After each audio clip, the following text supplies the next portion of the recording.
with Tom King, Nashua ETV's presentation of the Nashua Silver Knights as they welcome into Holman tonight the Norwich Sea Unicorns. And Tom, we have a team here in the Nashua Silver Knights that has been on kind of a tear as of late. 5 wins in a row at last count. Well, 5 in a row, Jason, and I think it kind of corresponds with the arrival of a lot of the players that they thought would fill the roster out and be their core, and it showed. I mean, you know, if you looked at the standings a week ago and you saw 4 and 13, and you would have said, okay, same deal as last year. They're going to struggle. They're getting too young of a team, the whole bit. Well, once these, you know, a few veterans came in, and all of a sudden things just turned right around to the point where it's, you know, become, you know, it's a different team. Right, Tom. You mentioned that the hitting is much better than last year, and they've been bolstered by some strong hitting. A slugger who got here about a week ago in designated hitter Chris Katz. What do we know about him? Well, Katz is a sophomore out of Wake Forest, but boy, he came here and he immediately filled that middle of the order and produced some power. I mean, he's a doubles and a homer guy. And, you know, when Katz is on, they're on, you know, and he really helps them out. Now, they've just gotten another guy off the DL, Mitch Mccabe, who had 11 homers, 31 RBIs for Pace in the Pace University in the spring. He was on the shelf with a bad shoulder. He played for the first time last night. If he and Katz can really supply a lot of power, that allows players like Kyle Wolf, and others that have done really, really well for them to basically not have as much pressure and set the table for those guys. You know, Richie Paltridge is another player. He was a Penn Stater who now is transferred to Siena, back in my hometown area. But he is in my mind, I think he's their best overall hitter.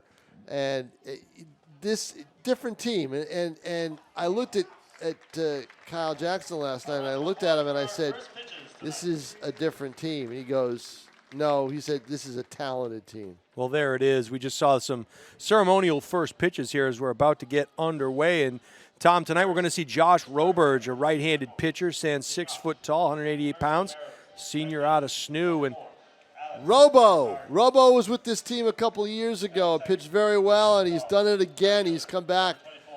That's the other thing, Jason. The numbers aren't great in terms of the ERA, but that's more on the back end of the pitching staff, the middle relief. Their starting pitching right now is probably going to settle in and be very reliable the rest of the season. Well, and you talk about the pitching having caught up maybe a little bit to the hitting. They've struck out 49 and allowed just 14 runs in 44 innings pitched, and that's an impressive thing. Meanwhile, the bats have contributed to a .275 average during that 5-win win streak with 47 hits, 4 home runs, and 31 runs scored. So a pretty impressive both offensively and defensively, and I noted in your notes in the Telegraph that they're also flashing some pretty good leather defensively as well. Yeah, defensively, you know, when they do make a mistake, sometimes most often it costs them, but defensively they have made some great plays. I like their outfield speed. They haven't really had any problems in the outfield. The infield, I think that they're you know, moving some people around here and there. They have a pretty good team, but also behind the plate, I think that's one of the areas where the defense has been great. Katz threw out 2 runners last night, you know, from behind the plate, and one of the keys was in the top of the ninth. Now I don't know if Greg Bozzo had been inserted in that spot yet because there was a pinch runner that was in the game. So it was vague in the box score, but the throw from the catcher last night to cut down a Westfield runner in the ninth was huge because it ended the inning and then set up the bottom of the ninth. Otherwise, Westfield was in a situation where they were able to get another insurance run. Right. That would have hurt them a lot. Well, you mentioned the last night that the 5th win in a row came via hit by pitch, bottom of the ninth walk-off hit by pitch, and as a result, those two throwouts by the catcher, huge plays. Huge. And really could have made the difference as we see the Silver Knights starting lineup being announced here. Beautiful night for baseball. The clouds looked like they were going to roll in earlier this afternoon, but the sun is splashing through, and it's a great day for baseball. Yeah, it's a good day for baseball. I got one complaint, though. Not you, Tom. I could use 10 more degrees out there. It's too cold. It's a little chilly. It's chilly for June. I mean, come on. Last weekend, Jays, I was at the decathlon at Decathlon for the weekend. Yes. Out in that open field, I thought it was March. It was ridiculous. Absolutely ridiculous for June. Josh Roberge will take the hill, prepare for the first pitch. He will face Alex Irizarry, the second baseman for the Sea Unicorns, and we are just about ready to get underway. Yeah, if I'm not mistaken, this is Norwich's first visit here. I'm not positive of that. I have to take a look at the schedule.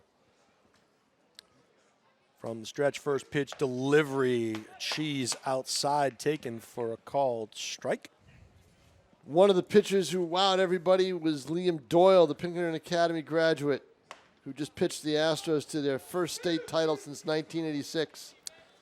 And he was here on Sunday. No hits over 5, 8 strikeouts. Did get a little wild throwing the off-speed stuff. He walked 3 and hit a batter. 3 pitches, 3 strikes, 2 looking, third swinging. Yeah. Right now, the big 3, as I see it right now for this team, if you were going to play them in a three-game series, right, it would be Roberge, Jonah Wachter, and depending on how he settles in after one start, maybe 2 or 3 starts, Liam Doyle. So you like the starting pitching as we head back in. And that one going the other way is Dougie De La Cruz, the left fielder. So he goes to the opposite field on the single over the first baseman's head. So with one down here, Tremaine Cobb, the junior shortstop, will get a chance to advance the runner.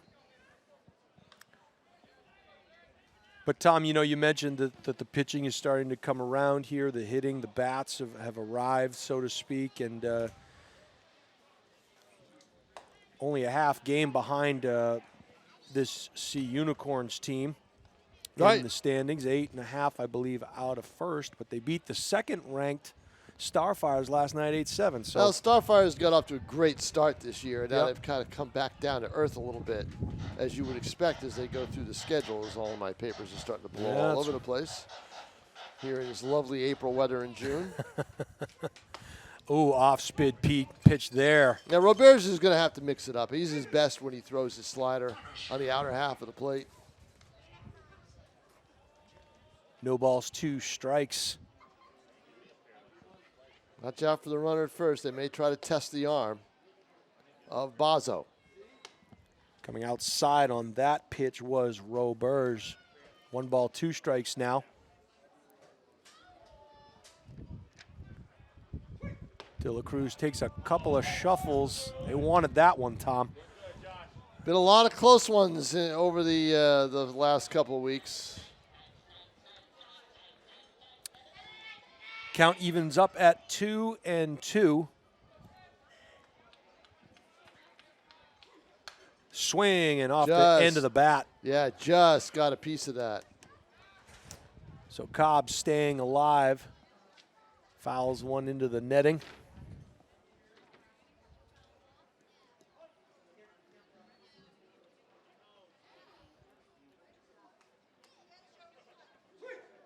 High cheese, and down goes Cobb via the swing.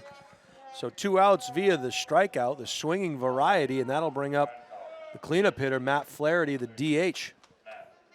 Well, Roberge has got the velocity. At least he's got it in the first inning.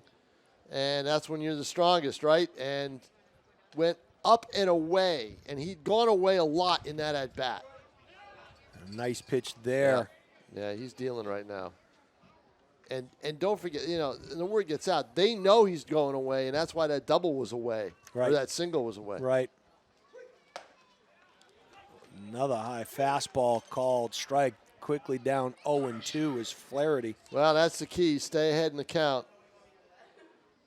Gives you an opportunity to mix your pitches up a little bit more when you do that. Runner goes. Roberge not messing around. That's going to do it for the inning. A strikeout. Yeah. So 3 strikeouts. And I think he was out at second, too. Yeah, so 4 outs, Tom. Yeah, it's not bad, huh? Wow, that was good, quick work done there by Roberge as he gives up just the single to the second batter, De La Cruz, but struck out the side all via the swing and finding his spots up, down, inside, outside. So dealing pretty well there in the first half of the first inning. So quick, Jason, I might have gotten my photo for the night on that play. Look at you. You go home now, Tom. I know. No kidding, huh? If I leave the booth, it'll only be for maybe half an inning. All right, then. Inning or a half or whatever. But let's go set the Silver Knights lineup for you. We didn't set them defensively, but we'll tell you where they are. And one of the players who's arrived after his graduation is Carmelo Musacchia, a shortstop. He and Brady Desjardins have alternated in that position. Zach Martin, the center fielder, will hit second. Kyle Wolf, the first baseman tonight, as he'll hit third. And Chris Katz, the designated hitter, who was the catcher last night, he will hit fourth. Jack Toomey will be the left fielder. He had quite a night. Was, I think, a single away from the cycle on Saturday night in a win.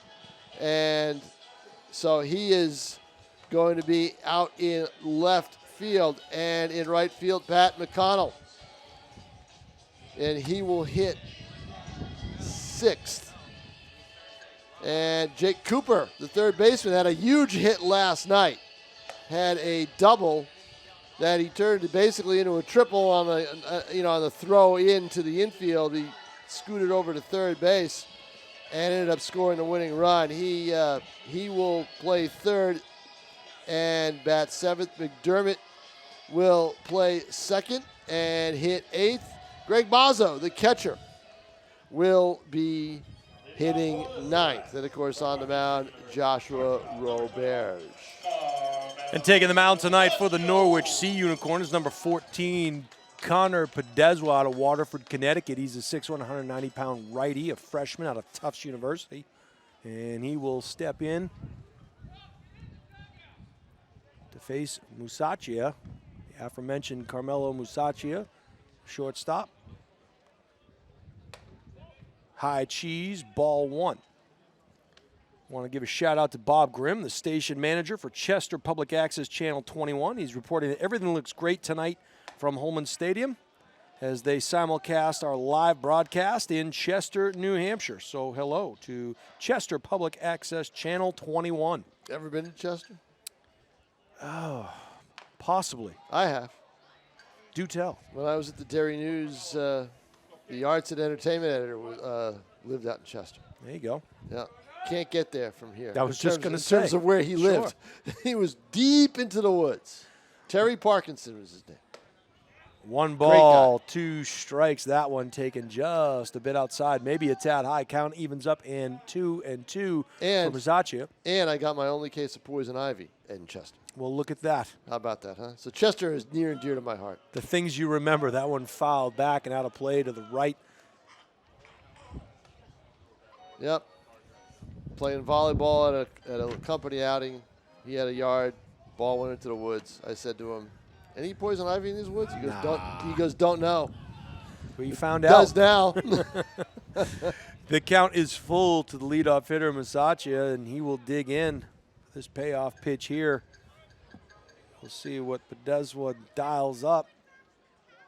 Fastball, and he's going to get rung up. Yeah, that was right down Broadway. I don't know what he was trying to do to try to maybe convince the umpire otherwise. That was a great pitch. You've got to protect the plate. Protect the plate. Just going to say, you stole the words from my mouth. They're going to protect the plate, choke up on the bat a little bit. That's a young player's mistake right there. He's got to realize he's not facing a high school pitcher. He's facing a college pitcher. Center fielder Zach Martin will dig in from the left side batter's box. Off-speed breaking ball that broke a little late and a little high. 1-0 to the center fielder. Curious how the ball will travel in the outfield tonight, man. don't think it's going to go very far, at least not to center. The wind is blowing in a little bit. Well, I'm looking at the flag out in center field, Tom, in left center, and it's not doing it's not much, really moving, but we feel it up here, don't we? I feel the breeze right on me. Yeah, exactly. So where it's coming from, I don't know. Maybe the wind machine that the team's got going on somewhere. Maybe a cross up there as the pitcher-catcher not on the same page. We'll have to talk that one over maybe, or maybe not. We'll thank our executive producer, Pete Johnson, here in just a second. Swing and a miss. The one thing yesterday was, not surprising that they fell behind 5-0. This team does not play well after days off. Yep. Never has. Well, they battled back, that's for sure. Oh, yeah, no. That one is going to be high out to the left and out of play. And that's the feeling right now with them over this last week. I mean, what a difference a week made. A week ago, it was doom and gloom. Or a week ago tonight, it was doom and gloom. Sure. So you're because they had just lost on Tuesday. I believe it was Tuesday. And they're never out of a game, it seems. And that's big. Want to thank Pete Johnson for the nice swag. We got some nice shirts today, some nice hats. Yep. I'm rocking my hat right now. Wait a minute, where's the hat? I didn't get a hat. Pete, they didn't get a hat. We got hats? Maybe. Swing and a miss. Third strike drop, but thrown out at first was Martin. So 2 outs quickly here. The first baseman, Kyle Wolf, will step up to the plate.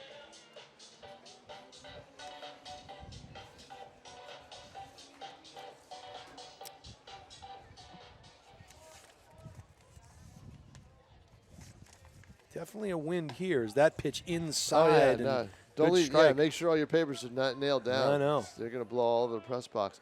Wolf has been one of their more consistent players. He's batting .318, Tom, with 14 hits and here, and there goes one right up the middle, just as we said it. So now, here comes Katz. Let's see if he sees a fastball, because word gets around in this league pretty quick. Right. Throwback from Wake Forest University, designated hitter number 33, Katz. Well, the big Katz coming up to bat here. He's not a singles hitter. He's not going to get cheated on his swings, is what you're saying? No. Right. Unless all he gets is air. But he's not your typical, strikeout or homer guy. I mean, he'll make contact. He'll take a look back at Wolf, who slides in. Yeah, and I bet Wolf would like nothing better than to get down to second base with Katz at the plate. Thing is, they just don't want to take the bat out of his hands. To the set, the delivery, breaking ball inside, almost got Katz on the left shoulder. All right, so we're at one breaking ball. So 1 ball, no strikes. That one was high outside Shees, and we're going to have a runner on second here, Tom. Yes, so now it gets interesting. Yep. Last night's game, I noted, I counted it all up. I think 3 Silver Knights were hit by a pitch, and there were 5 pass ball / wild pitches by Westfield pitching. And Nashua took advantage of just about everyone. Katz is batting .296 here. He's got 8 hits, 27 at bats. But 8 hits. What you mentioned, 3 of them are home runs. 7 of them are extra bases, right. I think, right? 4 doubles, if I'm not mistaken? Yes. Yep, I 4 believe doubles, that's the case, yep. Looking at my micro print here on my printouts. You got a lot of papers there, Jason. I had a lot of paper. I got my laptop up here, Tom, but I just, I don't know. Something about it. Also want to say we are also live on the Bedford Education Channel 23, thanks to a BC TV station manager, Bill Jennings. Welcome to our Nashua ETV Silver Knights fans in both Chester and Bedford watching live this evening. I want to mention that Pete Johnson's our executive producer. He's taunting me with his hat. That one he goes, you want one? I go, yeah. That's going to get out of play to the right side. Will I get one? Oh, okay, yeah. Oh, you did? It wasn't in here. Uh-oh. I do on when I go to the beach. Sure. Look at this. Yeah. So Pete Johnson, our executive producer, Tim O'Neill on the moving pictures here tonight He's for wearing Nashua my hat. TV. He's wearing my hat. Well, you weren't not here. fair. You So weren't what? here. What? He's wearing my hat. I was going to be here. Well, I apologize. Like, you give me the announcements. I figure I got to give you a little heads up, and nice block there by the catcher. And another slow pitch to Katz. So yeah, it's now 3-1. And now what now do you do it gets interesting. here? Well, you know what? First base is open. I don't mess around with him. Nope. I don't give him a single thing he can hit. And Nope. he's going to be anxious, so he's got to know that. So here's the dilemma that he's got. He's got to say, okay, see if I get my pitch. I don't think he will. Tom King made the call. Let's see if he Well, they is set- correct. Oh, they had a pickoff play at yeah, second. but did you see the target? Target was dead red, which surprised me. So let's see. Watch it again. Now it's inside, a little bit inside. Swing. Yeah, and they foul off just to the took left a little side. bit off it and did come inside. And Katz, I don't know if that would have had the plate or not. Well, the other thing you have to consider is Toomey is up next. He's batting .333, so no but slouch in his own right. Yeah, but Katz is the Katz is the guy. Is the guy. So I mean, Toomey's good, but Katz is the guy. And there are two down here. Now I just throw him a curve away from the plate, let him try for it. Count is full. No, And that one. they got away with one. Yeah. They really did get away with one. Katz didn't get all of it. He swung a little bit late and pushed it out to right field and got under it a little bit. But they got away with a pitch there. I would have gone curveball away and let him wail at it, but didn't happen. But they still got away with it. So that'll end the first inning here as both teams will strand a base runner at first. We'll head to the top of the second inning. Your score here from Holman Stadium, 0-0. And I will head down to get a couple of photos for this inning, Jason Roby, and then I will return. Always a pleasure, Tom, to work with you and Yep. And listen to you complain about things. Let's see when I come back if there's a hat in my booth or not. Don't hold your breath. All right. I won't. Okay, well, I want to talk a little bit about the attendance here at Holman Stadium. It's been pretty good, and hopefully we get a chance to talk to the owner of the Nashua Silver Knights in just a little bit. Mr. Creedon will hopefully make his way up at some point, and we'll chit-chat about the goings-on of the state of the club. And after a slow start, they've managed to win their last 5 in a row, have the Nashua Silver Knights. They're averaging about just over 1,200 fans a game here at Holman Stadium. But Tom King brought up an interesting point. There's about 3,300 fans unaccounted for from the standpoint of the education night they held here at Holman, and it was an exhibition. Not sure if they're counting that in the actual stats or not, and hopefully we get to talk with Mr. Creedon about that. The wind picks up a little bit, but you wouldn't know from looking out at the center field or left center field flag. It is not moving, and we also saw that that fly out by Katz to right field was moving a little bit as well. So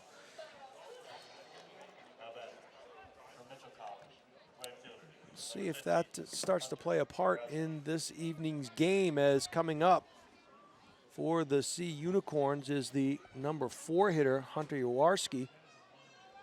And he is the right fielder. He'll dig into the left side box as he prepares to face Roberge. Roberge from the stretch, the delivery. Cheese outside corner taken strike 1. So the velocity that Roberge is coming with is pretty impressive here. That one was clocked in, it looks like at 84, but quickly down 0-2 now is Jaworski. That one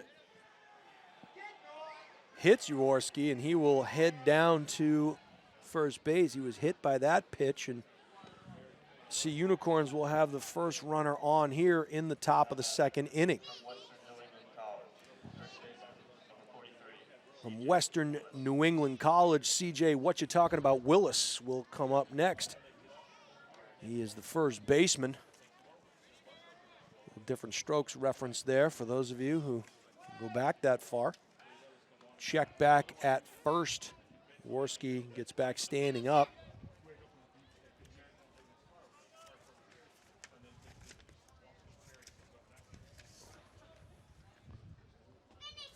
Willis batting .375.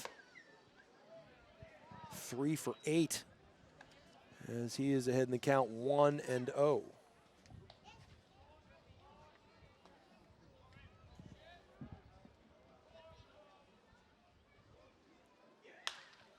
Cheese to the outside, gets knocked to the right, out of play. Hits a tall pine. Count evens up at 1-1. Both teams one hit here thus far.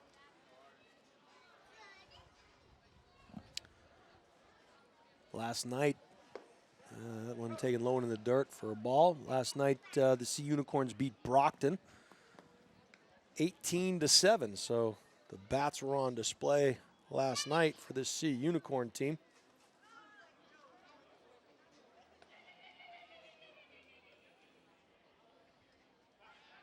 Quick throw back to first, check on the runner. He's in safely, standing up.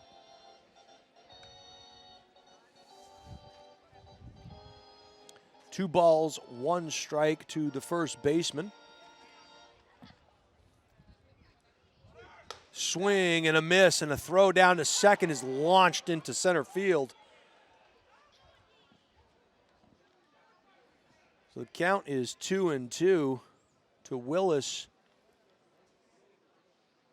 Jaworski takes second base on that high throw. Looks like he would have had it swiped regardless, but good back up there by the center fielder. And now with nobody out, a runner in scoring position. The deal goes opposite field and into the bullpen of the Silver Knights. Little river dance going on out there in the bullpen. Just missing the music. Still 2-2.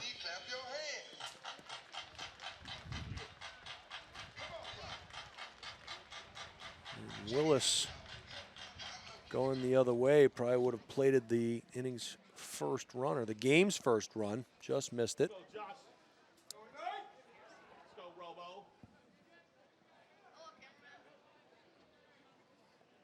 Roberge peering in. And time is called by Willis. Roberge wasn't getting the sign he wanted, so Willis took time.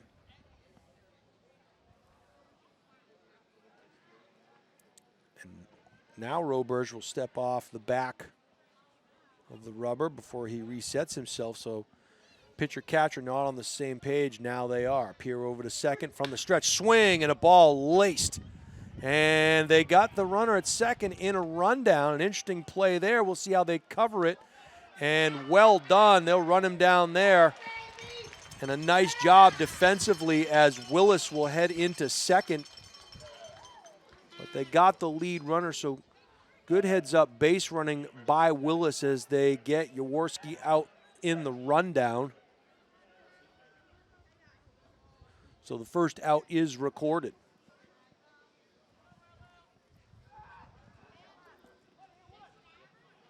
It's going to bring up the third baseman, Jackson Ferrigno. Any relation to Lou? What do you think? Maybe so. Ferrigno digs in. Roberge, delivery. Fastball taken just a bit high. I think he got that call in the first inning. Didn't get it this time, though. So Ferrigno up 1-0. Willis in scoring position at second base. Curveball, breaking ball, and a nice one. 1-1. Count evens up. Some movement on that pitch, and we're still at 82. So a good-looking pitch there by Roberge. Here, chance for Robo. Nice job, Robo. That ball taken a little low. That fastball clocked at 91 here in the Holman radar gun. 2 balls and a strike now to Ferrigno.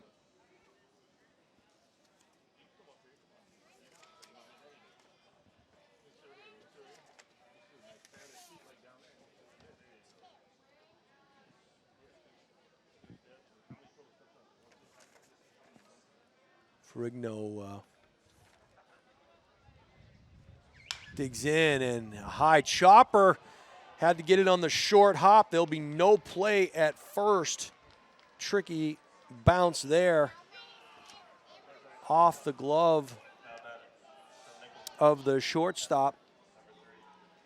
And that was Usachia.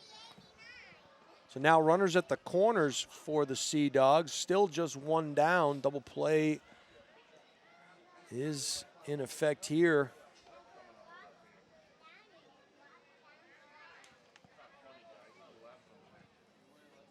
We'll have to see how that is scored. I believe it is scored a hit.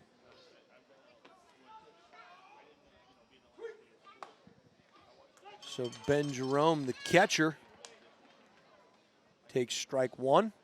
He's got a chance to plate the first run here, or get that first run across. Swing outside. Jerome would have none of it. Count evens up at 1-1.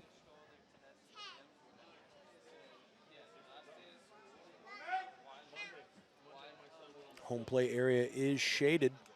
Everything outside of that is in the sun, and a throw over to first and sliding back underneath that high tag was Ferrigno. Initially didn't look like it was going to be a close play. Ended up closer than initially thought. That ball rifled foul back into the netting to the right side. 1 ball, 2 strikes now to the number 8 hitter, Jerome.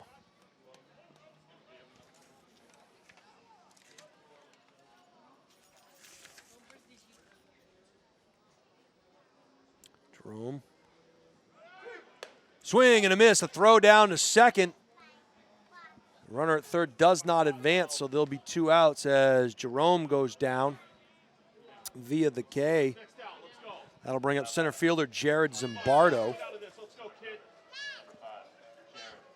So second base is swiped.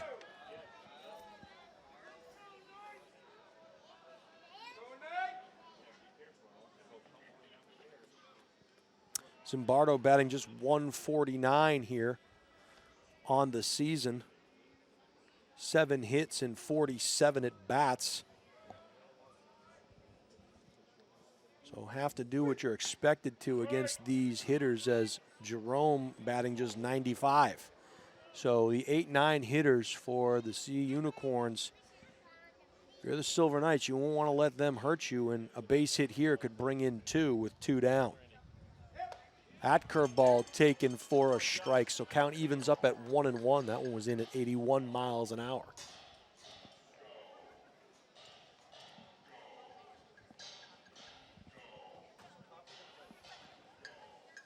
To the set, Roberge delivers that one in the dirt. Nice stop there by Bazo, the catcher.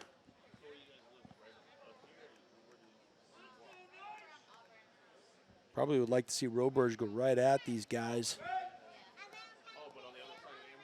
Check the runner at third, the delivery. That one fouled straight back, and Zimbardo just missed that one. Deuces are wild. 2 balls, 2 strikes, 2 outs here in the top half of the second inning. Scoreless top half of the second inning. And he got him, pulled the string, did the umpire.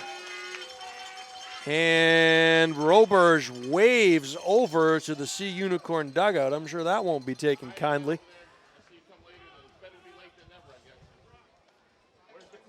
So, we'll come to the bottom of the second inning. 5 of those 6 outs that Roberge has recorded have been via the strikeout, via the K. And it'll be interesting to see because now all the batters have seen Roberge, and we'll get to see him second time through.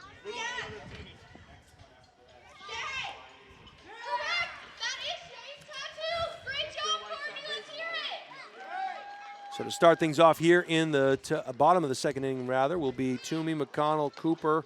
Anyone gets on, it'll be McDermott. They'll get their first look at Connor Podeswa. Toomey is the left fielder.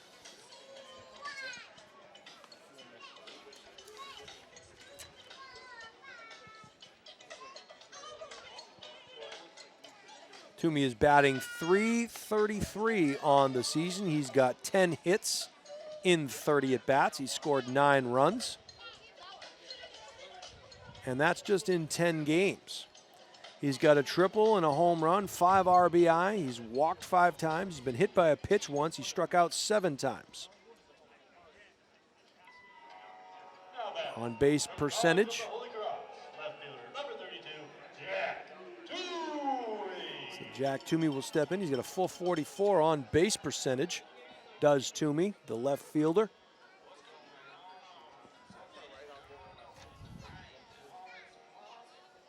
Flag moving just a little bit now there in left center. And as I say that, it comes to a standstill. Podeswa from the windup. The first pitch, swing, and one hit into the upper atmosphere. We'll see. Second baseman's play all the way.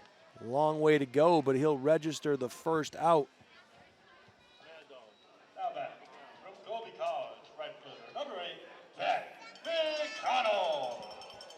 McConnell now, the right fielder, will step into the box.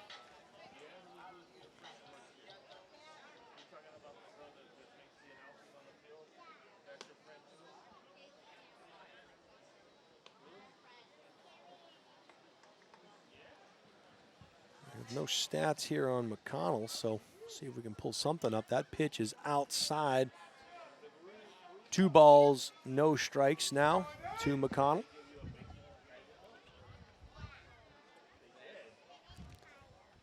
There it is. He has a .228 batting average. That one roped into left field. It's hanging up there, and you can wave that one goodbye.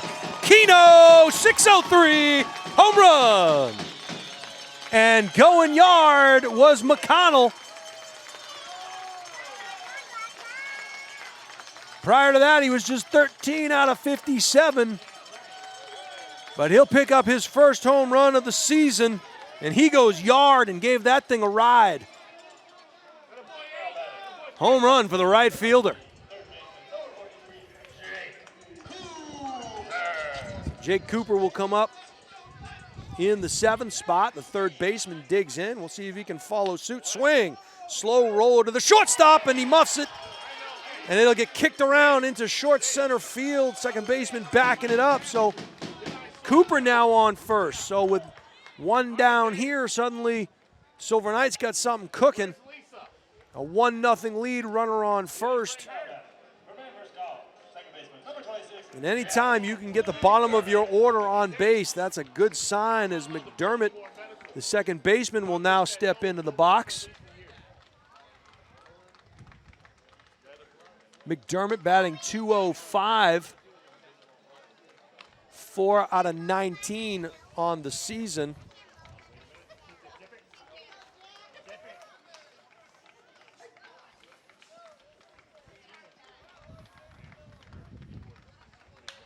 That one opposite field swing and will slice out of play. All right, Mad Dog. I don't know what you're looking at. Oh, yeah, it was a mile foul. All right, Mad Dog. That pitch in the dirt. Nice block there by the catcher. 2 balls and a strike now to McDermott.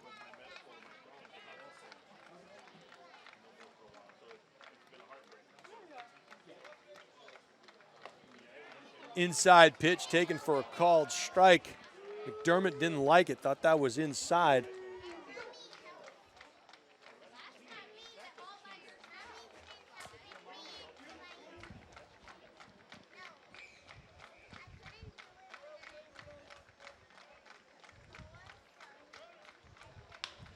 Speed pitch breaks, slow roller, throw to second for one. And they're going to turn the twin killing, double play there.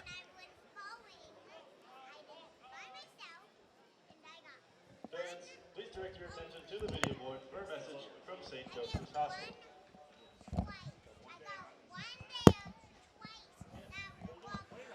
So we will head to the top of the third inning. Silver Knights up 1-0 on that home run shot by McConnell. Went over the Keno sign in left field. It was a bomb. For my family, my community, I go to St. Joe's. Joining me now here on tonight's live broadcast, the owner of the Nashua Silver Knights is John Creedon Jr. John, thanks for joining us here this evening. Hey, Jason, thanks for having me. Happy to be here. Yeah, absolutely. It's a great night for baseball, and thus far, we were talking earlier, Tom King and myself, about the attendance here at Holman Stadium has been pretty impressive. You have to be happy with what you're seeing here in the Gate City, an average of just over 1,200 fans a night. You got to feel pretty good about that. We're feeling great about that.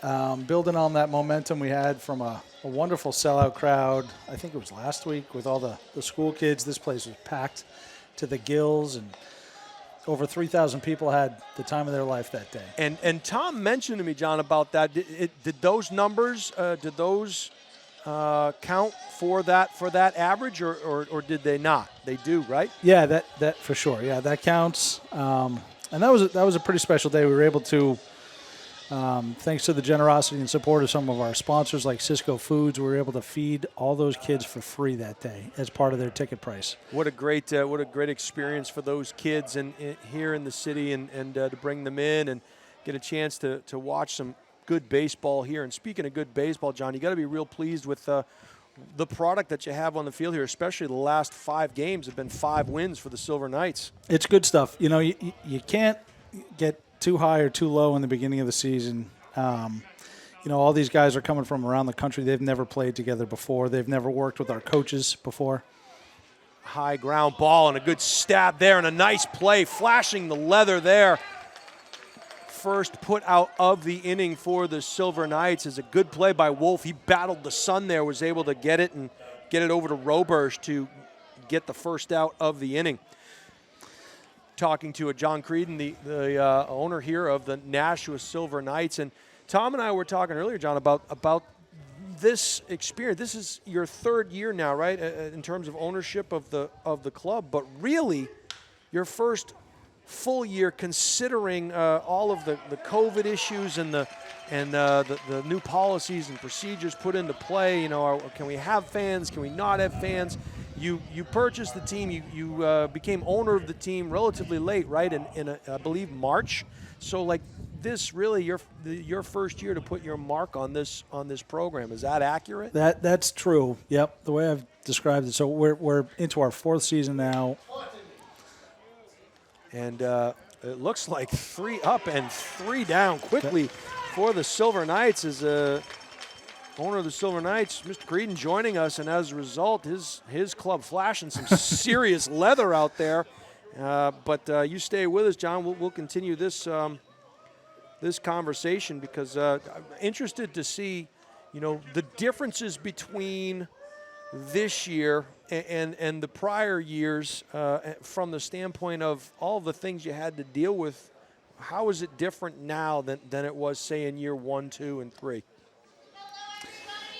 Yeah, I mean, the all the restrictions, the pressure is off in that way. We can just kind of get down to business, down to baseball, and stop being public health officers ourselves, which is just sort of beyond the scope of what anybody really signed up for. And we're not unique. You know, every business has been struggling mightily over the last over 2 years now. So it's just refreshing to get back to it and just kind of have an exhale of relief here and just, you know, everybody can just relax and just enjoy some beautiful summer nights out here at Holman Stadium and have a hot dog and a beer and just be around their neighbors and friends and watch some great baseball. Yeah, you said it. Just to be here and catch a game and not have to worry about all the restrictions and so forth and enjoy a game. Speaking of enjoying a game, what kind of things do you have coming up for the Nashua fans here in terms of the summer? What kind of promotions you have coming up for this Silver Knights team? That's a good question. Cam is our guru with all the promotions and all that stuff coming up. We do have a daytime game coming up. What is it, July 9th maybe? Baza will take a called strike outside as we head to the the bottom of the third inning, excuse me. So obviously a great opportunity, John, to get the family out here, an affordable experience, a great experience, right, to come here and the in-between inning activities for the young kids, an affordable family night, right? For sure. Yeah, we keep the prices affordable, make sure the concessions are packed with value and that folks walk away fat and happy. Some of us show up that way, so yeah. that's good. I'm included in that. So, but yeah, I mean, a couple new things that we're piloting this summer are this all-you-can-eat ticket. So it's $22, and it's half price for kids, and you get a sandwich, a snack, chips or popcorn, and a soft drink each time through the concession line, and you can go through as many times as you want for $22. Includes a game ticket. That's fantastic. Speaking of fantastic, roping one into left center field is the leadoff hitter, Carmelo Musacchia. He will get a hit in his second at bat, so a runner on base here in the bottom of the third. Good wood on that one. Yeah, no doubt about it. And, John, I got to ask you, when you look at, in terms of being a business owner, what are the measurables? What are the things that you're looking for to see how the business is doing, how the company, how the organization is growing? What are the measurables? What's the data that you look at to kind of, obviously winning baseball games is always at the front of the line. You want to put a good product out there on the field, but what are some of the other measurables that you look at as a business owner? A nice play there. Could be a twin killing and couldn't quite turn it, so down to first base goes Martin. Yeah, so we look at our advertisers and sponsors, right? That's one stream of revenue for us. We look at our ticket sales. That's another stream of revenue for us. And then we also look at our concessions, our hospitality, food and beverage. Sure. Another important one is our youth camp, which is coming up in a couple weeks. We run that for 2 weeks. And lastly is merchandise and the jersey auctions and that kind of thing. So, there's kind of 5 distinct streams of revenue that we try to emphasize and focus on. That pitch will get by the catcher as Wolf will come in to bat. The first baseman saw that one go into dirt as Zach Martin takes second. So you have those 5 areas. Talk to us a little bit about that camp that you offer. How can kids still sign up for that? How does that work? Absolutely. Any kid or their parent can go to NashuaSilverKnights.com. We've got a link for the camp, and it's pretty affordable. It's morning till after lunch. We feed them lunch, and it's our Nashua Silver Knights players and coaches who actually coach the kids who participate in the camp. So they're getting tips from these guys, and beyond that, they kind of strike up some friendships, and then that kind of lasts through the end of the summer and sometimes beyond, where they can stay in touch with one of the guys in the Silver Knights jerseys here. Yeah, that's a great opportunity for the youngsters and also for the young men on this team to kind of give back to the community a little bit and teach these youngsters some baseball. And certainly Nashua, not a stranger in terms of baseball history, baseball lore. It's always been big in this city from the littlest of ages all the way up through to the the semi-pro, the pro leagues that have been here in the city. So nice to see as Kyle Wolf will take first base. So now runners at first and second with 2 down here as Chris Katz, the designated hitter, will come up to bat. And we were talking a little bit about Chris when he flew out in the first inning. John, this kid packs a mighty wallop, doesn't he? Doesn't he? He's a dynamic batter, fun player to watch, and he's always a threat to go yard here. So with two guys on, let's see what kind of magic he brings here. Could certainly put a crooked number up on the board with one swing of the bat. So always an adventure. No wonder the catcher had a quick word with his pitcher here. Probably not a bad move on his part to get on the same page here, especially with two down here in the inning. So we'll see what Podeswa dials up as he faces the heavy lumber of Chris Katz. From the stretch, the pitch, and taken outside, ball one. Jason Roby here talking. John Creedon Jr., the owner of the Nashua Silver Knights, and also the Worcester Bravehearts, right? Yes, sir. Yep. That's a pretty neat dynamic there. How does that work with the two organizations? Is that a difficult task? I imagine you must have some great people that you work with to be able to juggle that.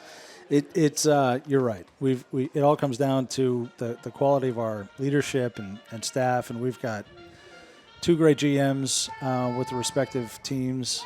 Cam, of course, running Nashua, and Dave Peterson down in Worcester, and they do a fabulous job. And that ball just missed, stroked out of play to the right side. And the way I look at it, Jason, my job is to support these guys in their roles and their leadership and make sure they've got the tools and resources they need to build out the staff and make it successful for the community and be able to fill the ballpark and bring joy to as many people as possible over the course of the summer. No question about that. You never want to rest on your laurels, right? You always want to keep striving to do more and be better than you were previously. What's one thing you've learned here in the city of Nashua in the time that you've been here that's really maybe helped you progress this program, this business along, this team along? Yeah, I mean, the lessons over the last few years here, I talk like I've been clearing my throat for the last 3 years here since we bought the team, and finally in 2022, here we are, we're getting our legs underneath us and trying to show folks what we're capable of. But what I've come to notice and learn is that just another foul. Yeah, off the inside part of the bat goes out to the right side. So the count is full, 3-2, 2 down here to Katz. A lot of folks have tremendous affection for Holman Stadium itself, the history, just the facility. It's really a gem for this community. We love being part of the 4th of July fireworks celebration, which is coming up, of course, right around the corner here.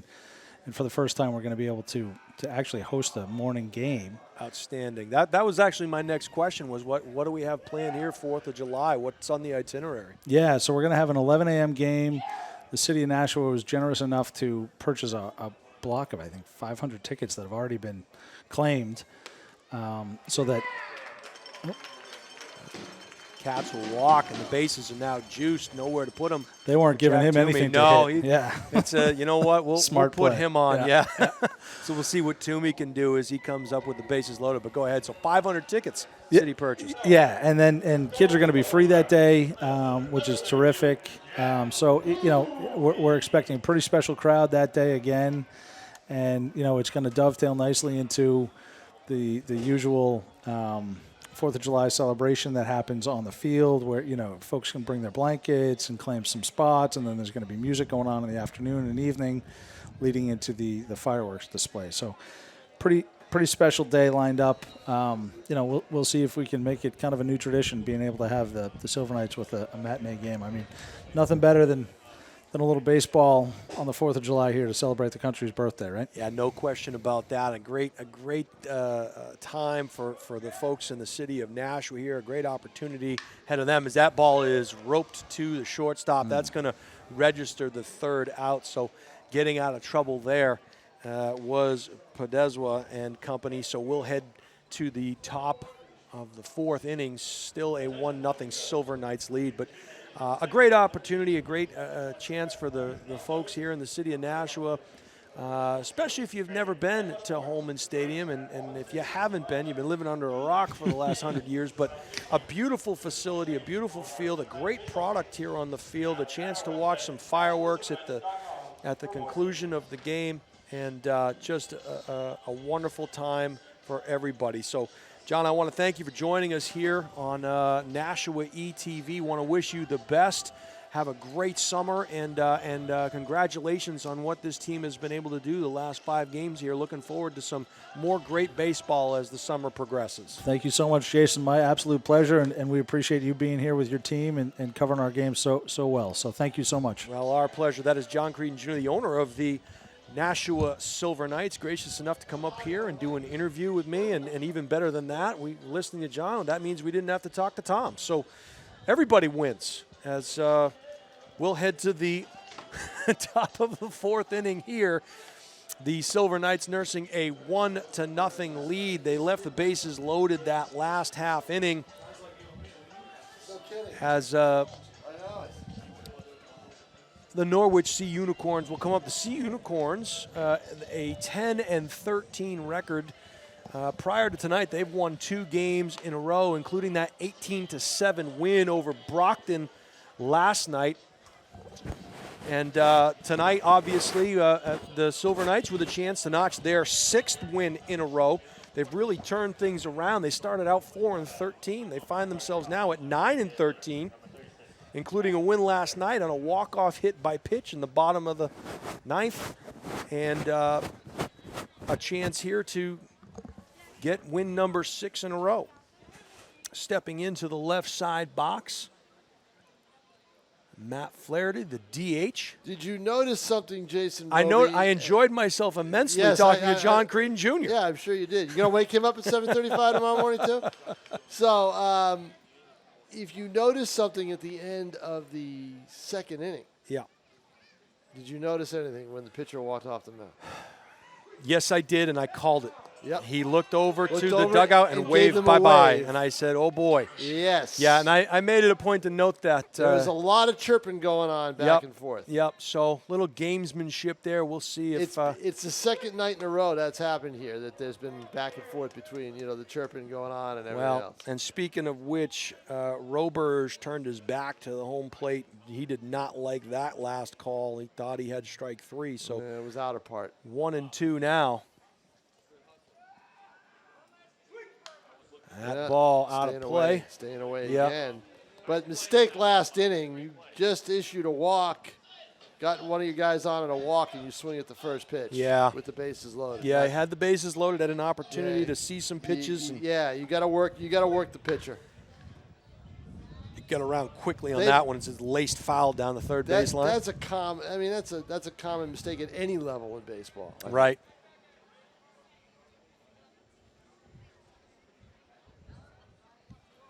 Nice night here at the ballpark. Swing fouled straight back into the netting. I flinched. Got some little league coaching going on down below us here, telling the batters to swing, and he's a staple here. Yeah. There it is. Follows the advice, hits one sky high. That's going to make it out of play, and that one bounces around top of the dugout. Souvenir there. Game last week where they had an easy foul pop and weren't able to convert it, and it turned out to bite them. Yep. Giving the hitter life, you got a base hit to start a rally. At every level of baseball, Tom, you never want to give extra outs to a team. I mean, it's just you do that, and you're setting yourself up for disappointment down the road. Swing, high cheese there, and down swinging was Flaherty. That had a little, it was cheap, but it had a little break to it. Did you notice that? Yeah, it looked like it, it did a little movement. Late movement. Yep. Yeah, exactly. So late movement, Tom. That's like you getting out of bed in the morning, right? I don't even think I'd call that movement. So stepping into the left side box here, looks like Jaworski. And he was hit by a pitch in his first at bat. Yep. Swing and a grounder to first. Flawless. Pitcher covering first. Flawless. Well, there was a great play, Tom, the last half inning by Kyle Wolf. He battled the sun. The shade is now kind of taken over that first base area, but Wolf battled that sun and made a nice play and a nice dish to Roberge to record an out over there. But you could tell he was battling the sun. The shadows are starting to creep in here now. So 2 outs now. CJ, what you talking about? Willis, the first baseman, will step in, and he's down 0-1. Good shot by McConnell as we were talking about whether the ball would carry out of here or not. Right. I'm telling you right now, I was down there. I had a jacket on. The wind wasn't blowing it out. I'm telling you that right now. I mean, yeah, you knew right off the bat that thing was gone. That was a Keno shot, if you will. This team is hitting much more, showing much more power this year than in past years. That's the other difference. High cheese to Willis. Count is now 1-2. So what little nuggets did the owner have to say? Well, one, your numbers, your question about the education day. Yeah. Well, the students came. Yeah. Those numbers count. And, yes. And they counted towards the standings, so that was good. And we talked about, brought up your point about how even though we're deep into the years of ownership here, really this is the first solid year, kind of post-COVID. Not buying, when you bought the team in March, it was kind of, you really had to work quickly, piece it together, and do the best you can. So really, they got their legs under them here for the first time, really, since new ownership has come in, and really likes this team, really likes this organization, and really likes this community. I think that's the most important thing is, giving back to the community, running the camps, running the 4th of July. The 4th of July 11 o'clock game with fireworks that evening. They have some food deals, some food and drink deals where they have some real nice things set up here for the general public. And as we've always said, Tom, it's an affordable night at the ballpark, and we're really spoiled here to get to come watch our baseball games at historic Holman Stadium. I don't think the people realize just how good they have it. No, I don't think they do either, Oh, nice hop. Yeah. One thing that I liked that this is the second year in a row they did it was on Father's Day, because 2 years ago they didn't play on Father's Day because they didn't start the season until July. On Father's Day for the second year in a row for them having a home game, fathers and families were able to go out on the field and throw the ball around and play catch. That's awesome. Yeah, and in fact, some of the players, I think they had their fathers out there with them, and if not, they played with the kids. That's great. So it was quite a great scene. Kyle Jackson with his little boy, those are the things you do. Right. The theme for this franchise, even under the Drew Weber / Lowell Spinner ownership. Yep. And the Creedon ownership is, once you get them in, they want to come back. Yeah, that's the thing. You get them here. What do you do to keep them here? Right, and that's the thing, and they come back. So John mentioned the city bought a block of about 500 tickets that they're going to give to the kids and the families and so forth. Yes, and those were all chewed up the second day of the announcement that they were 500 freebies. Right. They were taken right away online. Yeah, it's an affordable night at the ballpark, and it's a beautiful facility, and it's it's really family friendly too. You feel like this is a safe place, a welcoming place to be. Yep, no doubt about it.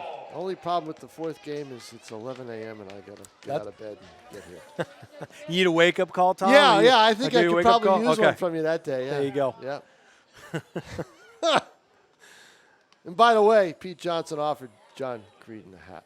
So. Well, there it is. Well, you know where you rank on the totem pole, Tom. But you do have your own bobblehead. I keep going back. That's my go-to. You got a bobblehead. What more do you want? Pete Johnson didn't have anything to do with that. Well, this is Jack Toomey.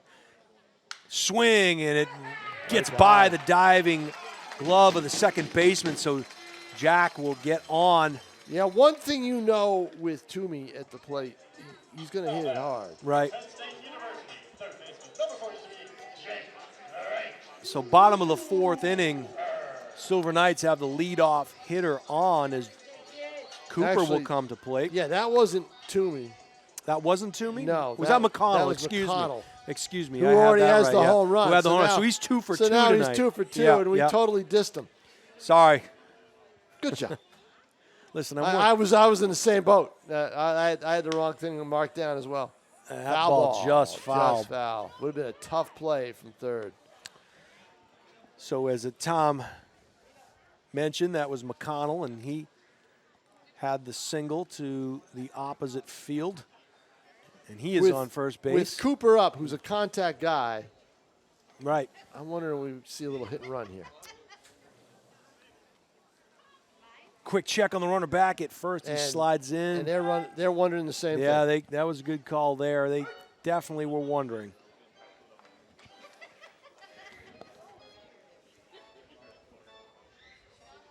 From the stretch. Breaking ball in for a strike, and that off-speed pitch was clocked at 73. So Take about 2 to 3 miles an hour off that gun. no balls, 2 strikes to the third baseman. Peering over at first. Quick pitch fouled straight back into the netting. 1-2, or excuse me, still 0-2 now.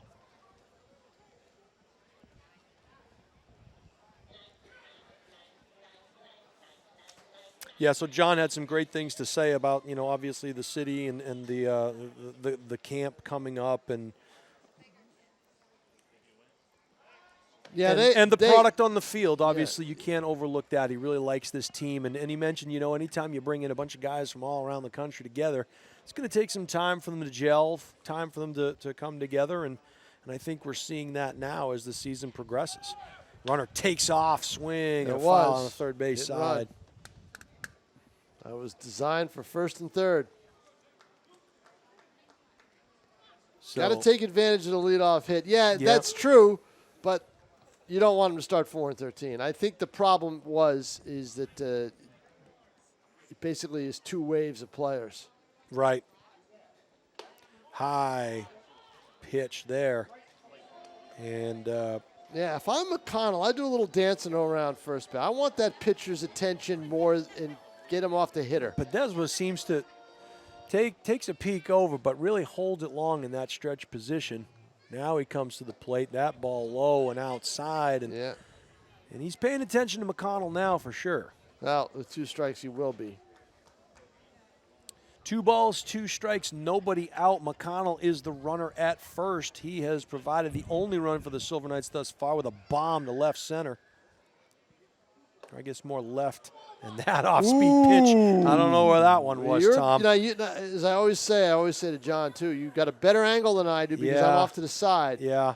So as I'm in my little isolation booth here, And that's a good place for you. yeah, it is. It No doubt. really is No because doubt. I just don't like people. I'm sure the feeling is mutual. Yeah, Swing exactly. and a high Got fly under it. ball. Got Yeah. under it. The pitcher looking to take it. He didn't know at first, caught himself. And usually, one of the things they teach you is, pitcher get out of the way, let your infielders take it. But he really didn't have to move more than 1 step off the rubber. So had a beat on it right from the first swing there. And Oh, boy. so McDermott now. Oh, my. Look at this. Oh. Swing going the other way with it. That ball dropping fast, and they'll let it drop. First and second First now. and second. Yep. Wow. Sure. Oh, the eats have arrived. See, you don't get a hat, but you get some Yeah, food, right? right? Exactly, I mean, right? Yep. So, All set. So Yep. first and Thank second you. now. Thank you, Mr. Creedon. Yeah, see, I made mention about the hat, so maybe I'd get a little sympathy, and it worked. Oh, So, yeah. I think there are a lot of Tom King sympathizers out there. That one, a nubber right back to the pitcher, and quick work made. But now you're in a situation where you've got second and third. This team left 14 runners on last night. They don't want to do that again. You don't get away with that too often. So you get your leadoff guy up, Musacia. You can't make the mistake of swinging right away, but he's...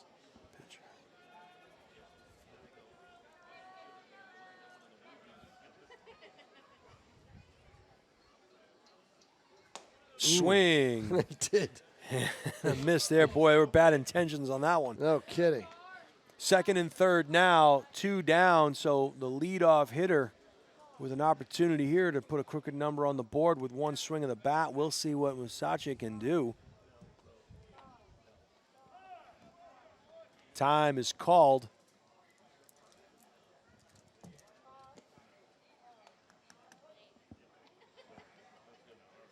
And back into the box goes the Silver Knight shortstop.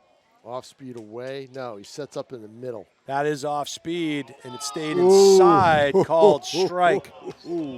That is an unhittable pitch. Yeah, it almost, I thought it was low, but it did get the corner. There's no question about that. Pulled that string, and So it just now, got it. Yeah, it's a good job to stay ahead of. Now he goes outside.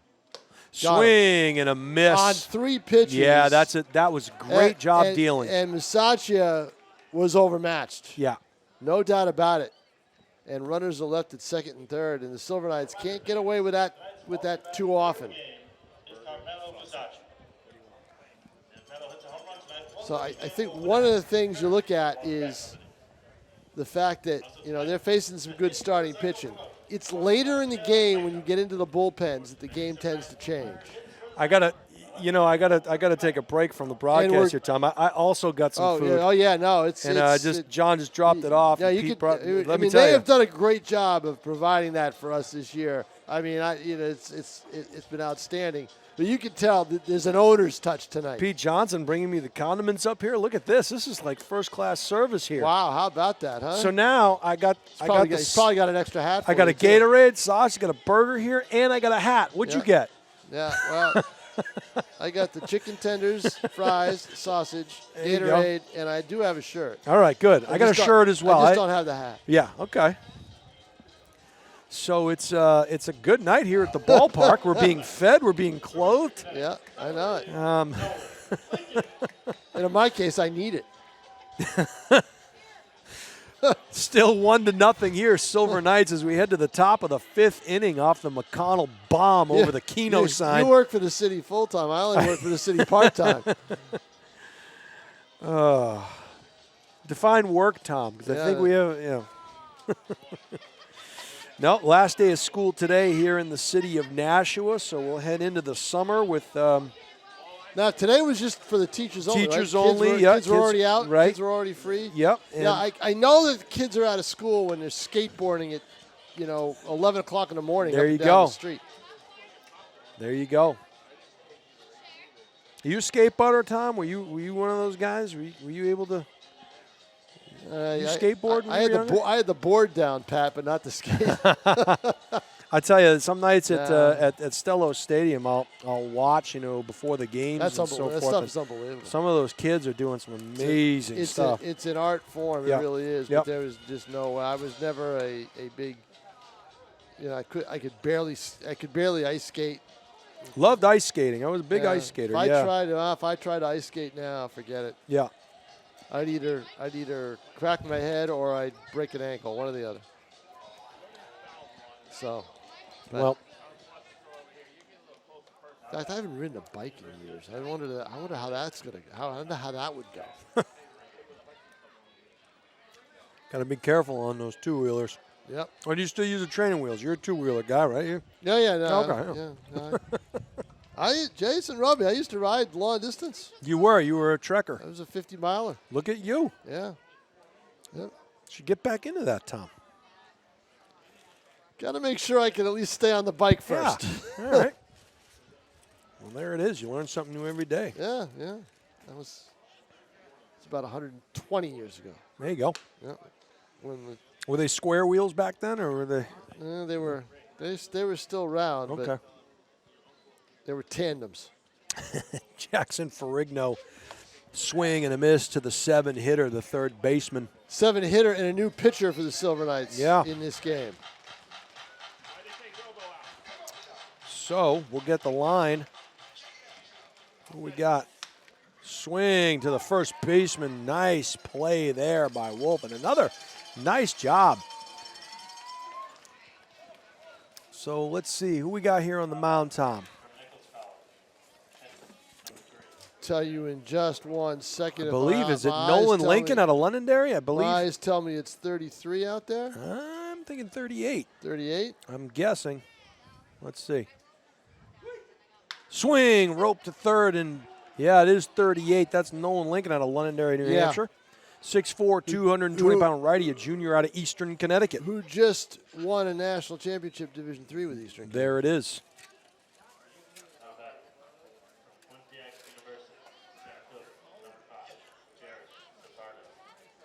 So, Jared Zimbardo, the 9-hitter, is on. No runs, 3 hits, and an error for Norwich. Silver Knights have 1 run, 5 hits. And they've left at least 5 on base.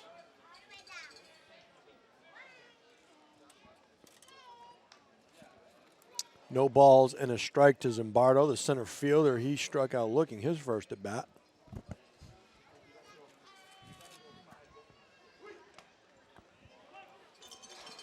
Strike 2.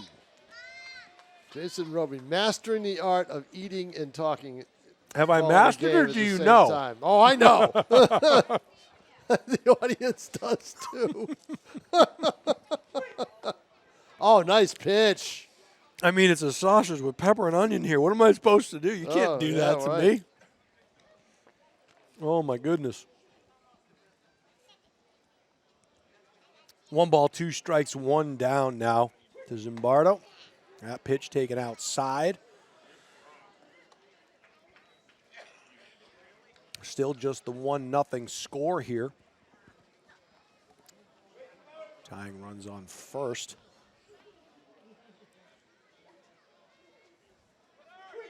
Swing right up the middle, and he'll double him off. And I'll tell you what. Perfect. You couldn't have written that up any better. That was he was off with the pitch. Ball was roped. It was to roped. second base. It wasn't hit all that hard, but it had a little bit of velo on it, but not much.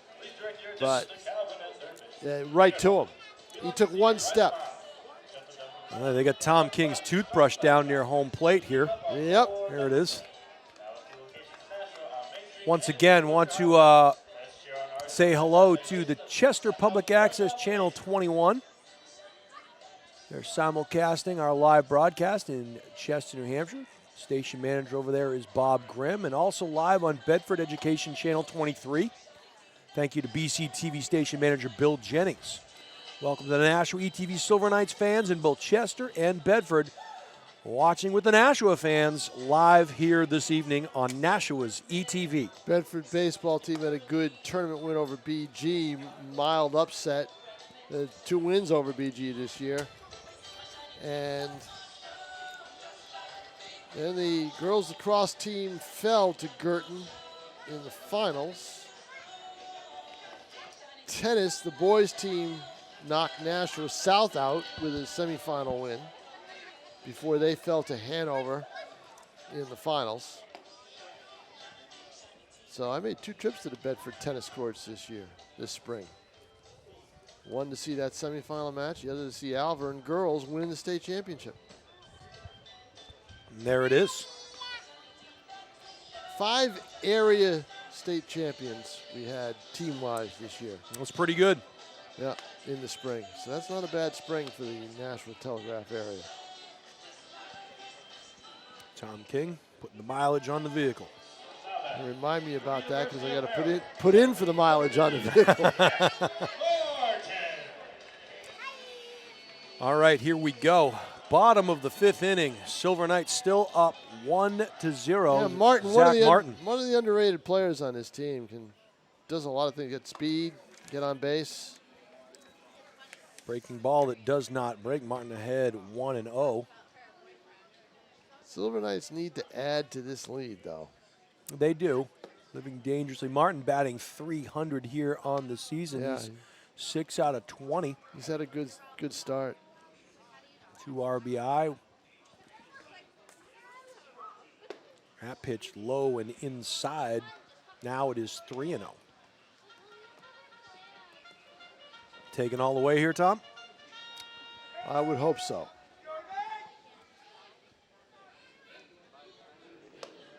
He'll take strike one outside part of the dish. I'd still take.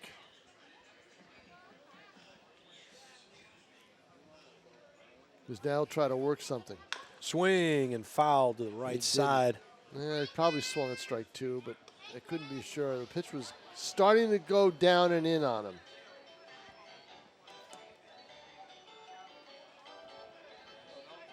So a full count now. Swing, just got a piece of it there to stay alive.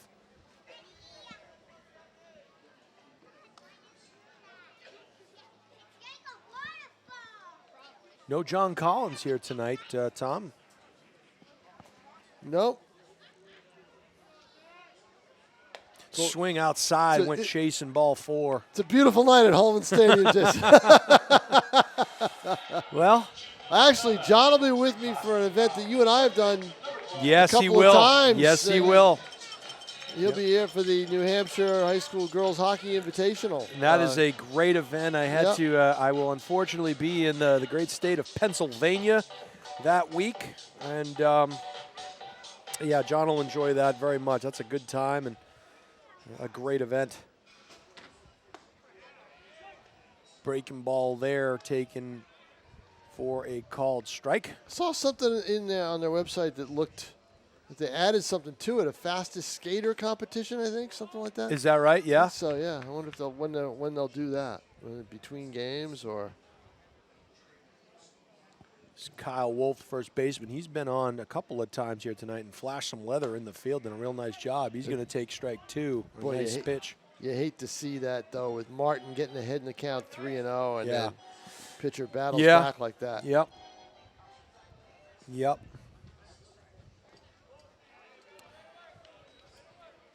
And you wonder too, Tom, and I'm not saying any of those first 3 pitches were close, but if any of those pitches were close, you almost wonder sometimes if you let him keep the bat in his hand. I know it's too tight a game and you play the percentages. Baseball's a percentage game, but I've always wondered that.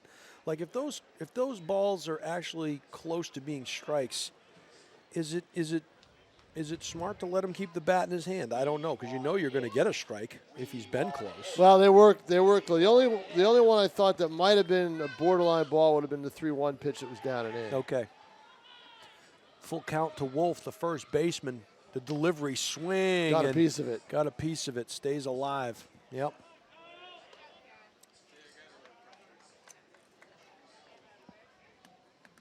Good ball game tonight. Pitchers duel, men on base, but pitchers wiggling out of it. Yeah, working their way out of trouble. Breaking ball, pulls the string, great, strike 3. Great pitch, and look at him walk off the mound like that. He was pumped with that pitch. That was a nice pitch. Well, you never know. This is like a relaxed summer game. Oh, look at this. A little gesture to them. Little gamesmanship yeah, look at him. On both sides. He's still going at it. Nope. He's not looking at his catcher. He's looking at the dugout.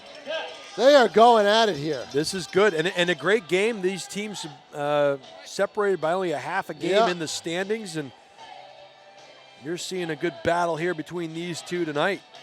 Silver Knights coming off a walk-off win last night.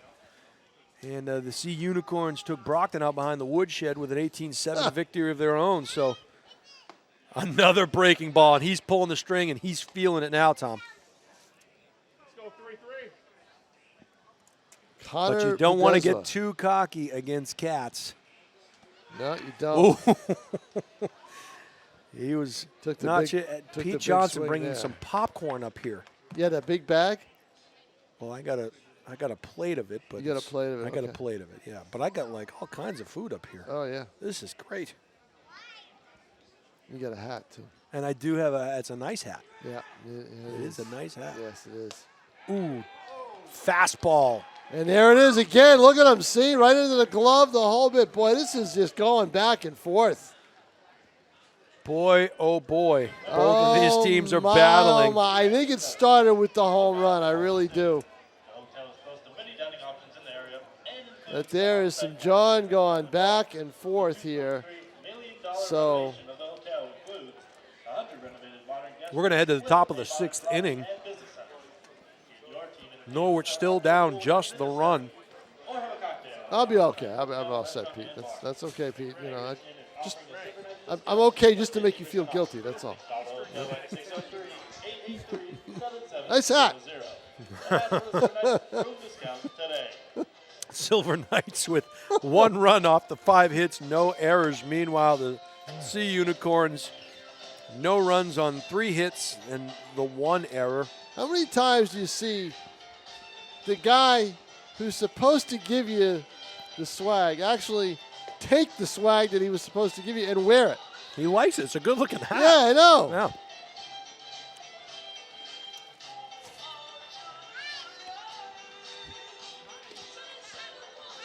Well, we have a lot of fun here at Nashua ETV, and our executive producer, Pete Johnson, is kind enough, gracious enough to give us some Nashua ETV swag. Takes care of us here. Our man on the moving pictures is Tim O'Neill. Jason Roby calling the game with the whiner, Tom King. Somebody get this man a hat. I'm told I have to wait a week. Okay, well, that's what we should do. We should find the best, like the city should send hats in to Nashua ETV. And Tom will have to wear the best hat during the next broadcast. Right. That would be great. Pitch taken inside. 2 balls and no strikes to the leadoff hitter, Alex Irizarry. Tell you what, if the temperature gets any colder, I'll be wearing a wool hat. There you go. Irizarry will take a called strike inside portion of the 17 inches. 2-1 now. Swing right back up the middle and into center field as Irizarry will hustle down the first base. Take a quick turn and head back.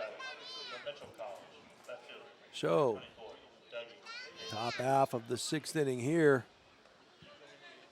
Tying run is on board with Dougie De La Cruz, the left fielder, now up.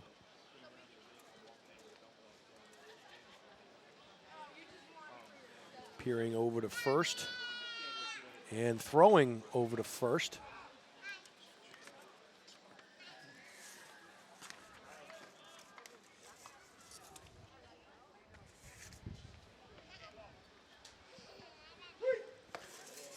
Slow, methodical delivery, Tom, to home plate. Be interesting to see if they try to run. I think they will. I don't think there's any doubt about it. He's going at some point during this at bat, although his lead is short right now. Now he's getting it out. Once they get out to that tip of the grass, Right. that's when I know they're serious. It is a little deceptive because it gets there in a hurry, but Well, he's about a step away, half a step away from it now, and he goes back as Lincoln will check on him. yeah, Lincoln's got to. This is a situation where you do have to watch the runner and not put all your attention on the hitter. There he goes. Yeah. High pitch, and they would have had him, I think, Yeah, Tom. Bozzo was all set. Yeah. And he just juggled the ball, couldn't hold on to it. Yeah, they knew. Right. So now the Sea Unicorns, excuse me, have a runner in scoring position with nobody out, which is what they wanted, and which makes that 1-0 lead even more tenuous. De La Cruz puts it in play. Check over to second. Long throw from third. A good reach there by Wolf. So nice job of checking the runner at second to record that first out. And a good play by the third baseman, Jake Cooper. Now he backed up on the ball, which is good because if he tried to charge it, it might have given an opportunity for the runner to go to third. So he backs up on it, makes the throw after he checks the runner. Tremaine Cobb will step in here. It's his first time facing Lincoln. I believe Cobb struck out twice, hasn't he? I believe he did, yes. Yes.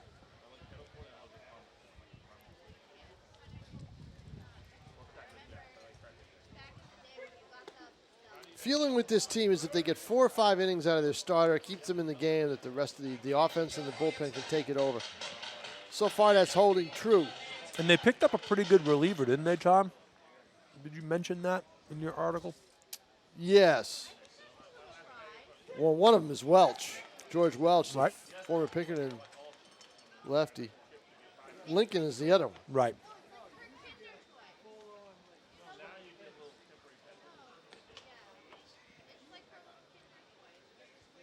Two balls and a strike, just the one out. High and outside. And now does what you don't want to do to the number 3 hitter, fall behind 3-1 and have to come in with a fastball.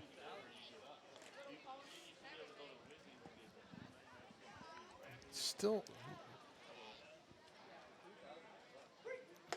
Did he go?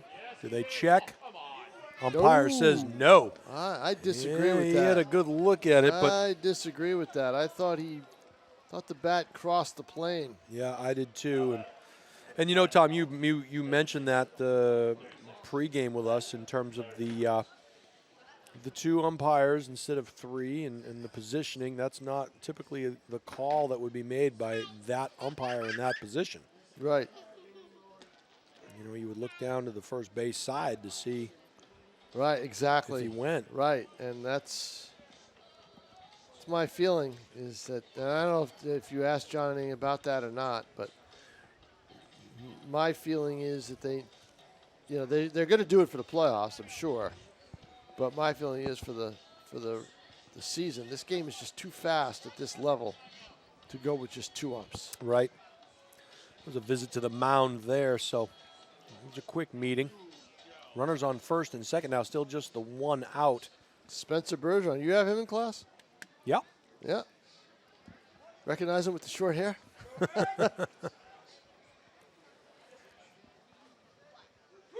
Flaherty not getting cheated on his swings. That had bad And intentions. I think what Bergeron went out to tell him to do is to trust his stuff Yep. Yep. and mix up his pitches a little bit. He's been overthrowing the fastball, so trust his off-speed stuff to the point where he can throw it for strikes. That one hit down to third, a dive on it. They'll go to second. They'll make the play. And a great scoop got it. there on the twin killing. I can't believe that was turned. I can't believe it was turned either because it took a long time to get that throw over to second base. Wow. Yep, because diving at third, right, there was a dive right at third base. He hit the ground and managed to make the long throw to second. It was a great play by Cooper as he goes to his right and he fires the ball to second, and then a quick turnaround and a one bouncer and a great play at first base by Wolf to scoop it and turn the double play. And I'll tell you what, we are in the 6th inning, right? Yep. Still out there. Still out there. Yep. Almost out of spite is Podeswa. Podeswa. Yeah. I bet he told his manager, you're not taking me out of this game. I've given up 1 run. I'm staying in. I want these guys. Klaus, the trainer, heading out to offer some water to the umpires here this evening. Performance rehab, of course, providing the training staff. And Klaus, one of the best in the business. Yes, he is. He certainly is. Yep. Been here, done a lot of games here.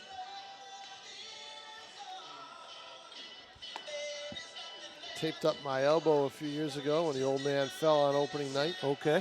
Yes, I remember that. Yeah, oh yeah. I recall that, Yeah. yes. Yep. Yep.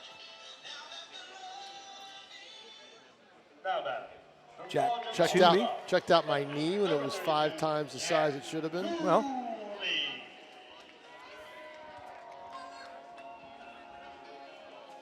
Toomey, the left fielder, steps into the box. I've had a few mishaps here. Jeez, Tom, that one's straight back, and that is going to end up out of just play. below me, I believe. Yep. Let's see, it is. Out of play. And I was thinking I might get that bounce, but Just don't let it There it is. Well, you know what you could have used? There's a lucky fan. You could have used your hat. Well, no, it's too nice a hat. I'm not going to do that. Oh, wow. You wouldn't have used yours. Oh, wait, you didn't get one. Right, Sorry. exactly. Yep.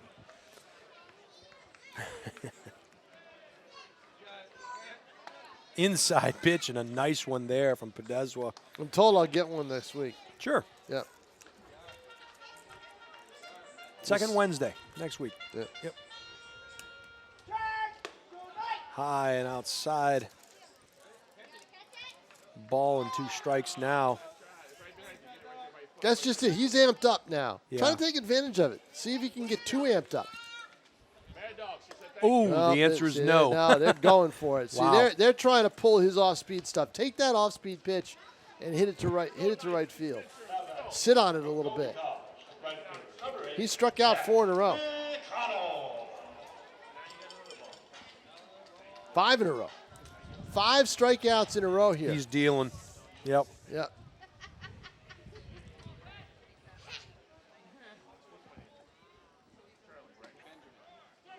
And McConnell will take a strike. He's been on base a couple of times tonight. And the more he deals, the quicker he works. This is true. That one high and inside. McConnell had to twist out of the way. He has accounted for the only run on the scoreboard here this evening. A solo jack over the Keno sign in left field. Swing, that one to the shortstop. Gathers, throw out. Second out is recorded. And that will. Sun has left the ballpark, dropping the temperature down another 5 degrees as we struggle through April and June here. Good grief. I'm telling you. It's ridiculous. That one right back towards Tom King. Right over you. He would have had something to really complain about. Right over Pete Johnson. No, you know what? It was over the webcast next to me. There you go. The booth next to me. You guys are a little further away. Jake Cooper waited on that one. It's could dropping drop. fast, Tom. It's dropping. It's going to drop, and it's going to be foul. Wow. Right, just in the bullpen. Had a chance. And by the way, there's more food coming here.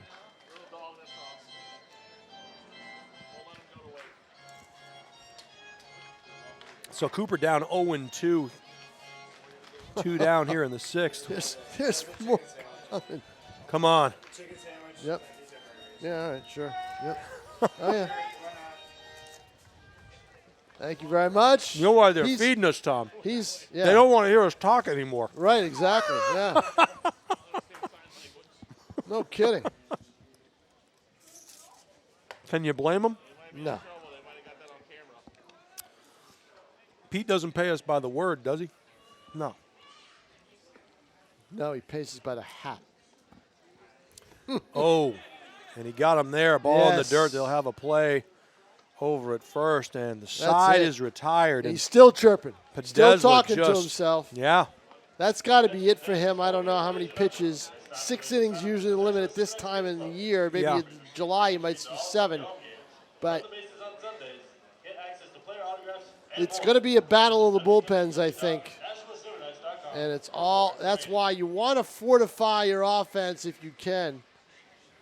Give your bullpen a little bit of, as we got a new pitcher coming in right now, give your bullpen a little bit of help and a little bit of a cushion.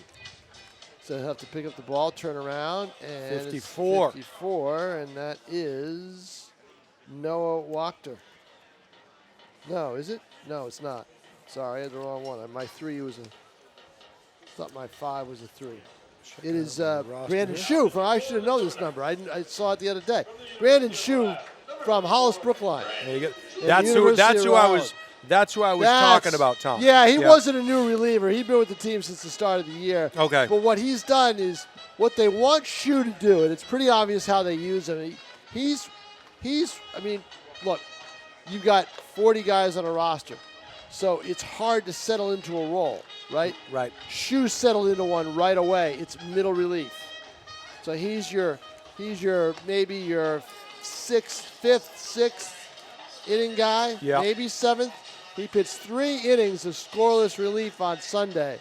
So he's got the day off and yesterday off, and now he's out here again.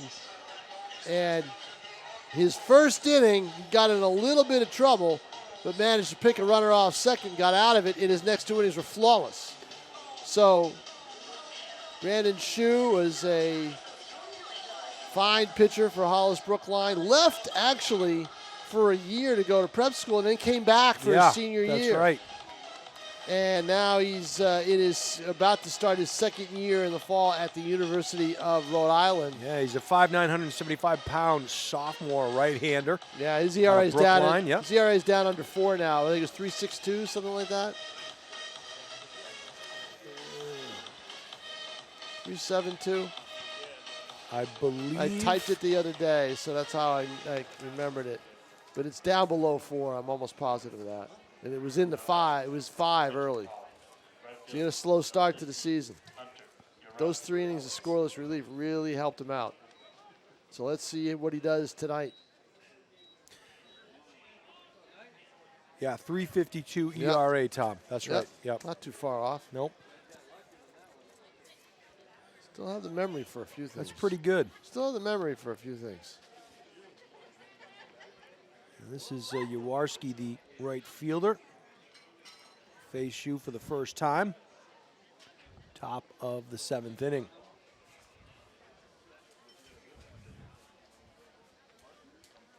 From the stretch, the delivery, swing, and a miss. Jaworski was behind on that one. Jason Roby along with Tom King. Our executive producer is Pete Johnson. Tim O'Neill on the moving pictures here for Nashua ETV. That one hit the dirt about 8 feet in front of home plate, and home plate umpire had to take a walk away.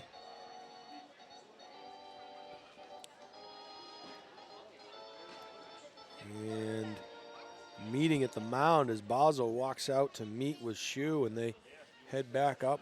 Just to get their signals right. Yeah, yep.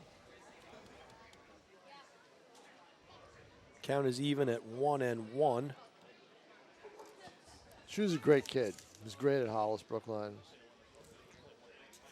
Coaches loved him. Pitched for Nashville Legion.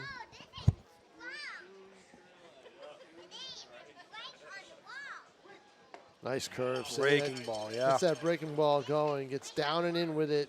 Teases the hitter and then drops down. If he has that good breaking ball, he's in good shape. See, this. What did he just do? He stepped out of the box, right? He did. Okay, I'll get to that in a second. That one in the Yeah, dirt got again. a little fell in love with that. That's what Nashua hitters should be doing. Yeah, to Podeswa. He's working so fast, right? Step out of the box. Slow him down. Pitchers get in a rhythm, and That's it. Slow him down. But also, I'll tell you what else, we'll play into it a little bit. He's been chirping and back and forth. That'll tick him off. Yeah. And he might kind of just get out of his rhythm and lose a little bit of focus because he's so annoyed. Little game within the game. Yeah, exactly. Yeah. But step out of the box. Slow him down. Jaworski now. The 2-2 count. The pitch. Lefty against lefty. Yeah, fouled but out a of good play to job the by left side. Jaworski to basically stay alive and battle against Shue. Because Shue doesn't have the overwhelming fastball. He'll throw it once in a while. But his off-speed stuff is his trademark. And there Swing, you go. that was a good pitch. There's nothing he could do with that. Nothing. Great pitch. So down on strikes goes Jaworski. Here in the top of the 7th inning, Brandon Shue. One thing you don't want to do, especially with the middle of the order up here, is hang one of those. Willis, bad intentions with that swing, but was pulling his head. That was an outside pitch, and when you pull your head, you pull your bat. Back outside again. Count will even up at 1-1. Wonder if they want to get 1 or 2 innings out of Shue before, if they still are up 1 run, to go to Welch as I look at the bullpen to try to guess what the what the plan is for tonight. Ooh, 87 on the gun there, Tom. But again, you said plus or About, minus it's 2. about 84. Yeah, okay. I'd say about 84. All right. What a good-looking pitch. Breaking ball, and he Got pulled him. the string. How about that? And Willis doesn't think so. I wasn't quite sure myself, but Looked like it stayed a little high in the zone, but exactly. But there's only one opinion down there that matters. right. And that's the guy in the light blue Nashua Right. ETV shirt. That looks like the shirt. I'll tell you what, though, with Shu, you won't see any of the chair. You won't see him glare at the dugout. There's none of that with him. No. It's all business. Yep. Gets off the mound, and that's it. Oh, Oh, boy, he is. that was some gas. Yeah, that was. In well-placed gas, too, Yeah, on the corner. exactly. Jackson Ferrigno swing, fouls one straight back. Does the third baseman, hitting in the 7th spot. So quickly down 0-2 with 2 down in the top of the 7th.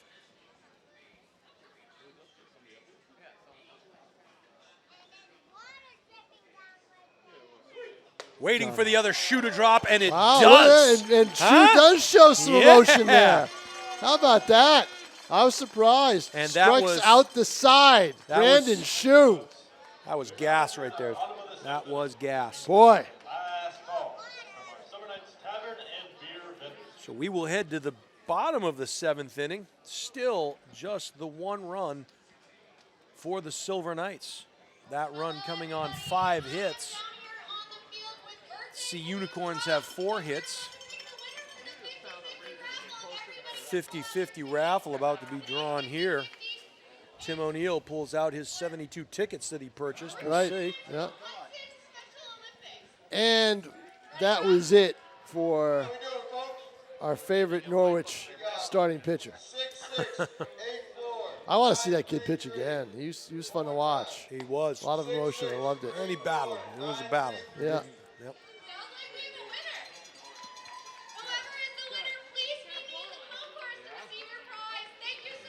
All right. 50-50 announced. It is now time for the 7th inning stretch. So please rise up out of your seats for the flag of Take Me Out to the Ball Game.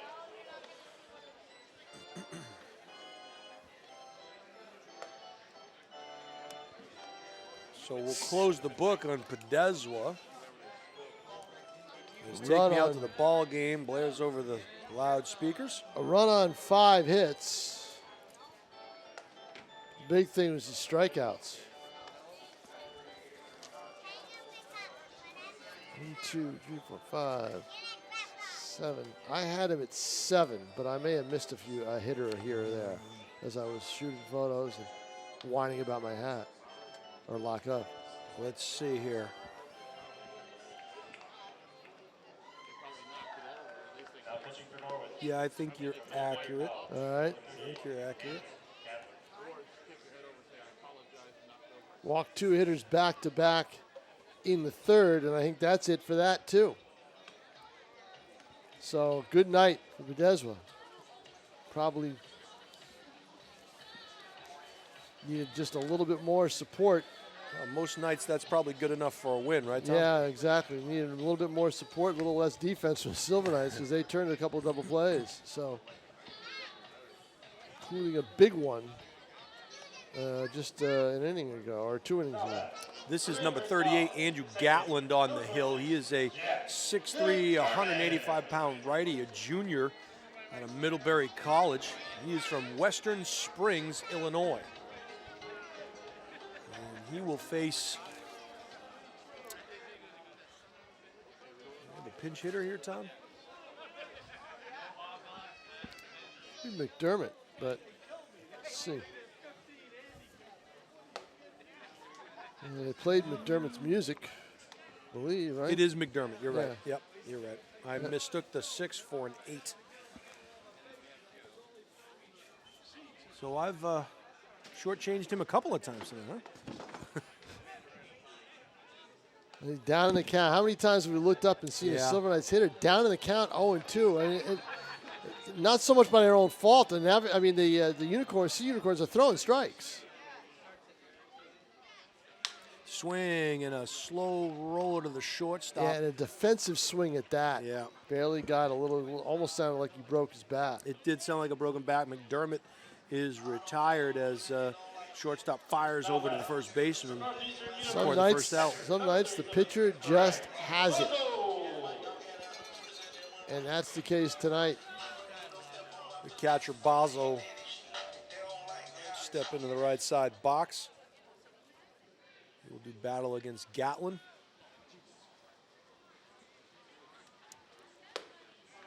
Swing and a miss there. Bazo quickly down 0-1.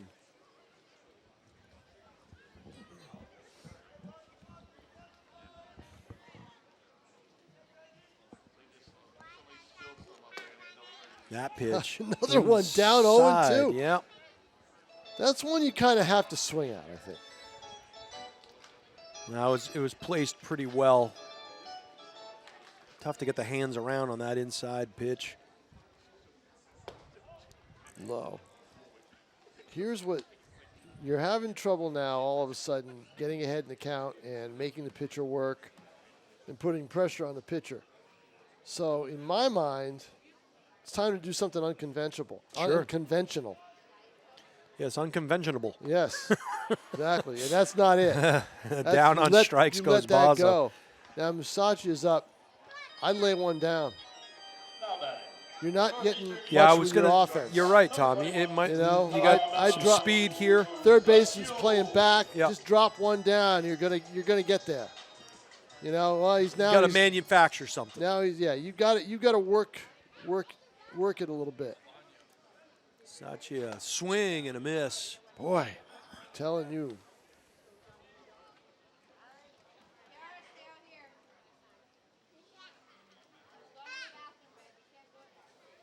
Seven of the last 9 hitters have struck out. That's not going to be one of them. Ball hit down to first. But that's and- going to end the inning and put more pressure now Yep. on the Silver Knights bullpen. No one was warming up, and so that probably means that Shu, here's Shu running out to Shoes the coming mound. out. Yep. Yep. Baseball. Locations in Nashua, Tewksbury, and Woburn. The Racers baseball has over 40 teams, ranging from age 5 to 18. Contact Mike Garepi at 6 Pitcher's duel. 402. Not just between starters, but between staffs. Training Center, right here in Nashua. Well, I'm not going to say it because every time I do, I jinx it. So I'm not going to say anything, Tom. I'll just, yep, pitchers do. Yep. But I have to. These teams have been flashing some real good defense behind Yeah. the pitchers tonight, No, too. they've been playing well. You've got I to mean- give some credit regardless of the Yep. superstitions you have. Double plays each Yep, side. Yep. You know, all of that. You don't have to worry about an 18-inning game, though, Jason, because after No. 10, they go to the home run derby. So if Norwich is able to scratch out a run. And with a home run derby with Nashua's power, I'd give Nashua the edge. Katz will probably be the guy. Yep. So I Well, don't think we've had a home run derby on ETV before. I've seen them here once or twice.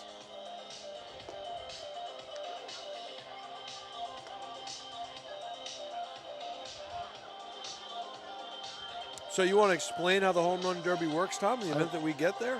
Remember I told you how I have a great memory? Well, Yeah. this one I forgot. Oh. I don't think they time it anymore. It used to be timed. Now I think they go by number of pitches. Jackson suggested some rule change that really made it good, and it went into effect a couple of years ago. And there it is. And I forget whether it was the clock. I don't think they do the clock anymore. Ben Jerome, the catcher, the 8-hitter, takes high for ball 1.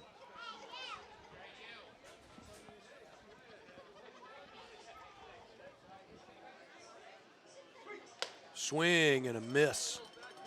Count evens up at 1-1.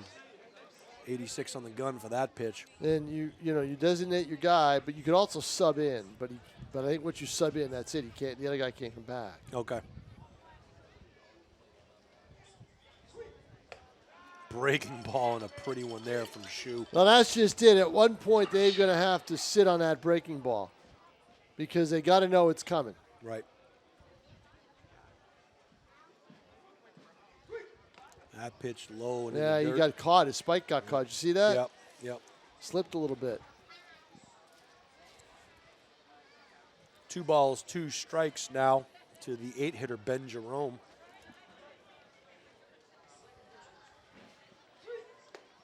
And that one in the dirt. Wanted to get him to swing at a bad pitch. The problem is that's not the time to do that. You're down. You're even in a count at 2-2, and now all of a sudden it's 3-2. So here comes the payoff pitch from Shu from the stretch. Does he trust the curve on a 3-2? He does. He He did. gets it high. Didn't quite do what it wanted to do, and now you get the leadoff runner on. Now batting from Quinnipiac University, center fielder, number 5, Jared Zimbardo. Zimbardo, the center fielder, the 9-hitter, will step into the box with the tying run on first. Still nobody down here. Top of the 8th inning. Historic Holman Stadium.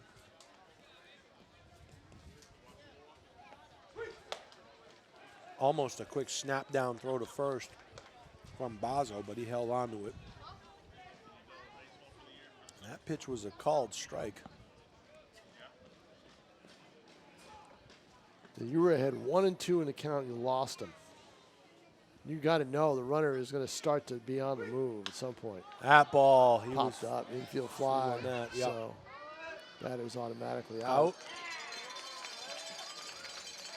So 1 down here, top of the 8th inning. From University of Maryland, second baseman, number 4, Alex Irizarry. And we'll head back to the top of the order. Alex Irizarry, the second baseman, will step in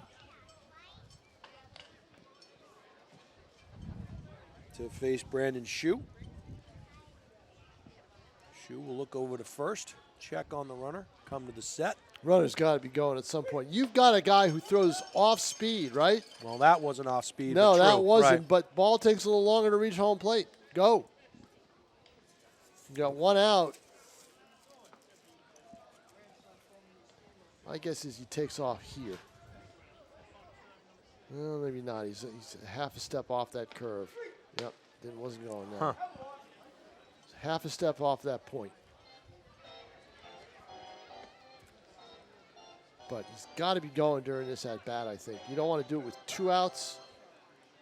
They quickly And check over on him. He slides back in safely. Shu's very smart. He knows the deal, so people have been trying to steal on him for years. 1 ball, 1 strike, 1 out. Leadoff hitter Irizarry in the left side box. Swing, fouled straight back into the netting. 1-2 now. And Rosario knows he missed one. Yeah. He missed it just a little late. I'd be very wary about throwing that curve on the inside part of the plate, because I think he'll turn on it. Swing. Just stayed alive. Well, Ball dipped down. Didn't dip in, but dipped down. But Shu's got an anxious hitter up there. 1 ball, 2 strikes, 1 out. And a runner who's eager to go at first. Not that eager. That one Yeah. taken high. Count evens up at 2-2. Right. Shu's not had that finished pitch yet. After striking out the side. Over through the fastball, up. Through the curve on ball 4, up. Check back to first again, and that one was very closer, close. Tom. Wow. Very close. And I tell you what, I think Wolf thought he had him. Well, and I'll tell you what, I don't think the umpire can make that call from there. Tough spot to make it. I don't like it at all.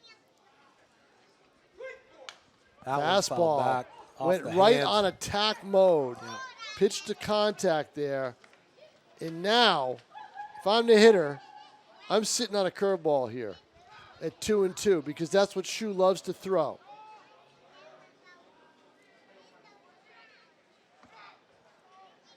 And I think your runner is going to go. And there it is, Yeah. a perfectly placed hit and run. You're going to have first and third here, Yep. Tom, with 1 out. Yes, perfectly placed. Great strategy by Norwich. Yep. And Shu got caught having to put a ball over the plate, and now you got first and third. Hit and run. And now things get pretty interesting as there's going to be a meeting here out at the mound. The whole team will come in. You get some action in the bullpen. Yeah, it'd be Tom. Welch, Yep. if I'm not mistaken. And they may have made the call here. If Jackson's going out, he did. He made the call, he and did. that's it. So let's see if it's George Welch coming in. And it's a lefty, and that seems to me that would be the move. Because Welch can get you 5 outs. And that's what it's going to take here as runners are at the corners with just 1 down.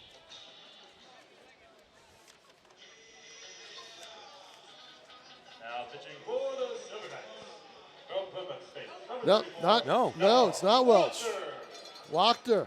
Yeah, Noah Wachter out Who of looks like Welch and pitched last night. They're virtually identical kids. They're both 6'3". Wachter goes 205. And He's a lefty. He's at Plymouth State. And Welch's hair is just a little bit longer than Wachter's. Just There a you go. little bit. But I'm surprised. I would have gone to Welch. That's why you're up here, Tom. Yeah, exactly. Unless Welch isn't healthy. I don't know. He can get 5 outs. Did he pitch last night, you said? Wachter did. Through an inning. Closed it out.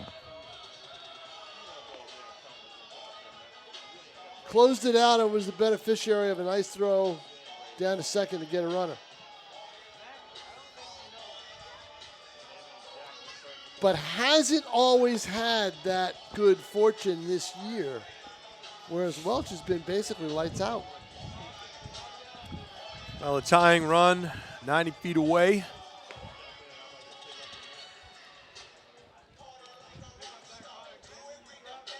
The go-ahead run is on first, just the 1 Yeah. out. How long will he be on first? That's the question. That's the question.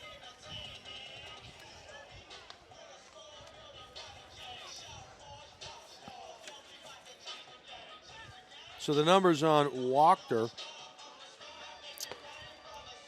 Pitched in 8 games, 7 1/3 innings, given up 8 hits, 4 runs, all of them earned. Right. 5 walks, 9 strikeouts. He has a 1-2 record with 2 saves, a 4.90 ERA. It's the ERA that kind of bothers me a little bit sometimes. Well, and the opponent batting average is a 3.08 Yeah, average. that's the other thing that bothers me. So we'll go lefty against righty here. As De La Cruz will step into And I the bet box. they don't waste much time with the runner going. And there And it they is. got him picked off. Got and him they in a gotta be careful. rundown. And he's going to be safe. Yeah. And he They had was. him. That throw was to the third base side of the bag, and they had to sweep across to get him. That's tough. They Yeah. had him. They had him picked off. Yeah. Well, now you can just concentrate on getting the batter here. Yeah, you got to get 2 of them with a runner at third base. Infield is in, Tom. Swing and fouled out of play to the right side, but infielders are hugging the edge of the grass and the dirt, and now they'll back up. You need a strikeout. Yeah. Back up in the middle, looking for 2. Tying runs at third. The go-ahead run on second. Swing. They may get it. Second.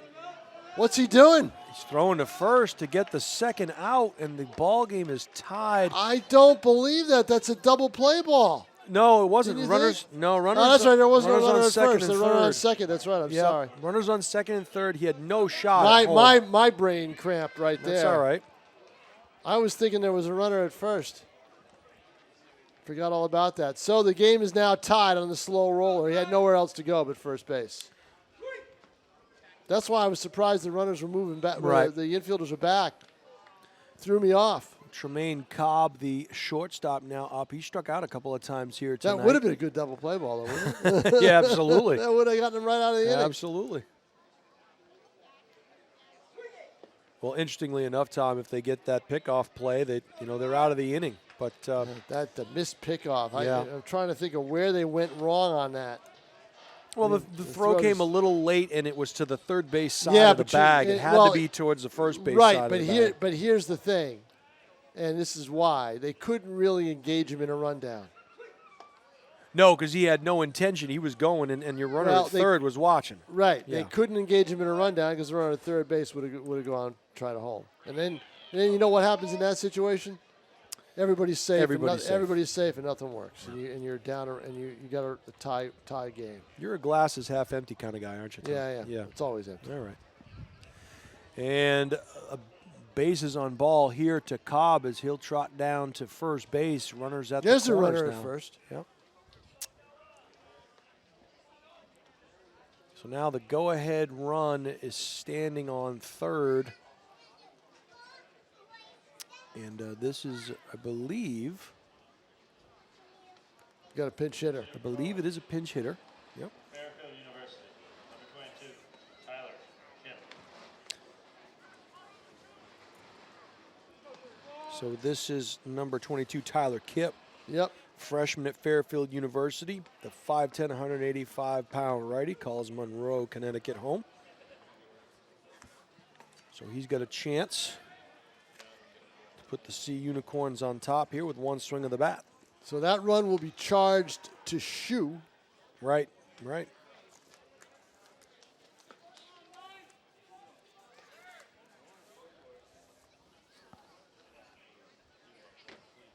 Infield completely back now is 2 outs. Tyler Kipp has those of you scoring at home, he's got a .352 batting average with 25 hits on 71 at bats. He's got 7 RBIs on the season. We'll check again at first, just trying to keep Cobb honest. Still 2 outs here. Top of the 8th inning. We are locked up at 1. Swing and a miss there. So the thing is Kipp. here, you're home. Minimize the damage. Take the tie game, and you've got chances to do the job in the bottom of the 8th and bottom of the 9th before you, and even the 10th if he goes that far. But you've got to minimize the damage. And they're going to have to concede second base. I just don't see any other way around it. Yeah, so second base is given to Cobb. Runners now at second and third. Bazo looked down to third just to see how much of a lead there was. It was minimal. Yeah, that's the cardinal sin, is getting caught off third in a play like that. That pitch inside to Kipp. He is ahead 2-1 now.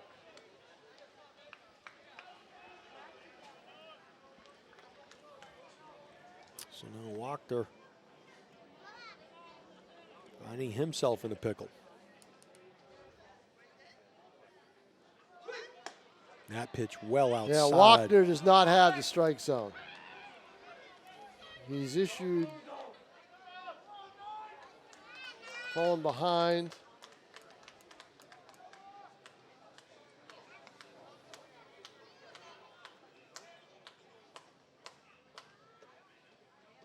Issued 1 walk already, got one there. That was a nice pitch. And he's going to have to make 1 more to get the Silver Knights out of this jam with only 1 run.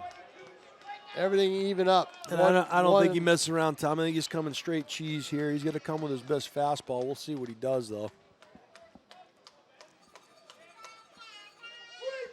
He did, and that's exactly what happened. Right, so he does the job, doesn't allow any damage. Just nothing you can do about the situation when you miss that pickoff play, and you have a runners at second and third. You can't get the double play. Smart move by Norwich to try to stay out of the double play. Otherwise, this inning would have been over because that was a double play grounder. Yeah, no question about it. You look back, and if the Silver Knights should come up short in this one, you're going to look back to that play as being the difference. And we're going to head to the bottom of the 8th here on Nashua ETV. The Nashua Silver Knights and the Norwich Sea Unicorns are locked up at 1 run apiece. Both teams have 5 hits apiece, 1 error on the Sea Unicorns. Relatively clean game played in the field. And we'll have to see what the Silver Knights can dial up here in the bottom half Gonna of the have eighth. to get some offense going. And we talked about maybe manufacturing some runs, maybe doing some bunting, maybe. I'd put the pressure on. You got to put the pressure on the defense at some point. Yeah. So I have a big dilemma, Jason. Order the nachos. Oh, go ahead. Well, What? it's close. You're close. I have a nice waiting for me because I cooked it myself. Okay. Marinated, a little bit of mix some sauces here and there. Okay. Breaded it. I have some nice salmon. Ooh, salmon. Couscous. Well, look and- at you, and high roller. and vegetables waiting. You know, waiting for me. You know, I mean, that's my Okay. meal later on tonight. Right Okay. after I get done with work. Okay. However, I also have sausage, hamburger, chicken sandwich, chicken tenders, and fries. What do I do? What do I go with? Tim O'Neill looks hungry over here. I don't know. Maybe. If he's got a hat, maybe we can Back talk. to the hat. Back Maybe to we the can hat. talk. Yep. All right.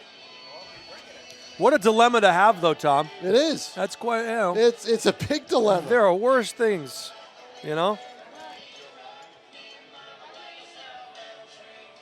So Gatlin will come back Do you out. remember the days when salmon was like $3.99 a pound? Oh my goodness. Swing and a miss. Gatlin rears back and throws some cheese. Now it's what lobster used to be. Again, another swing and a miss. Tough night for the Silver Knight hitters. That's it. Step out of the box. Take your time.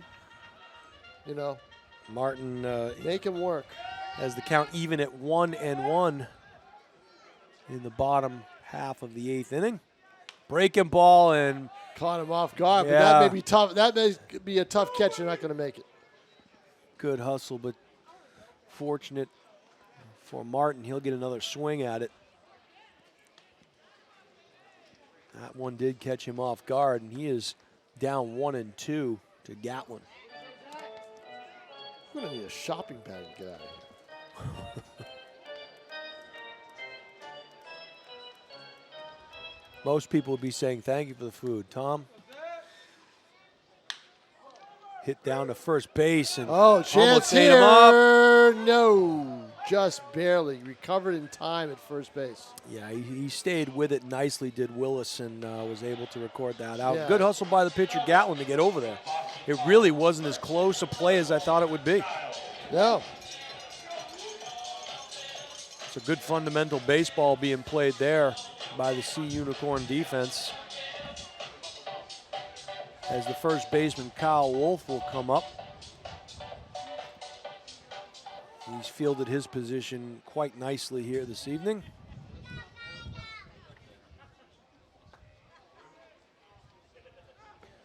That breaking ball low in the dirt.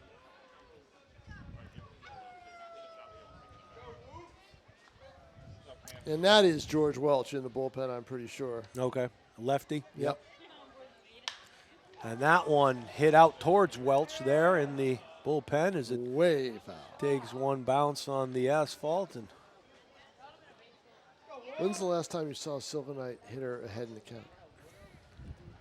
it's been a while. Been a long while.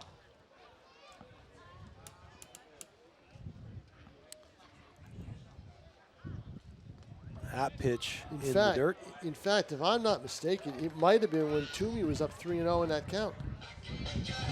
Boy, I that think could be. I think You it might was- be right. I think it was Toomey, wasn't it? Or no, it wasn't Toomey. No, it was a 3-0 count, though. It was at 3-0 one point. count Yeah. to Martin. I believe it was Martin Okay.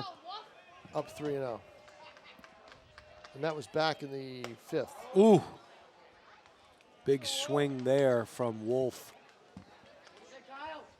Count is even at 2-2. Trying to level the swing out.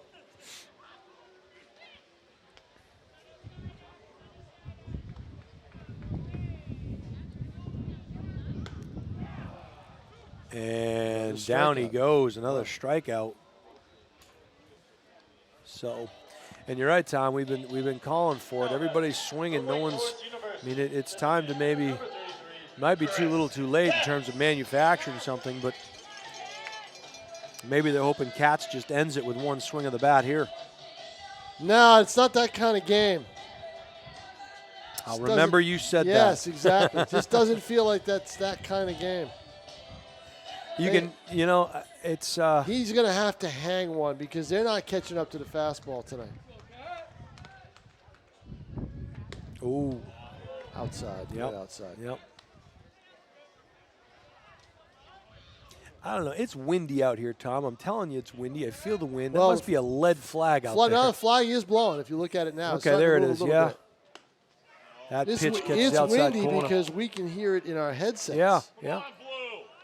I thought that was just you breathing. You were out No. of breath from eating all that. I didn't know. Okay.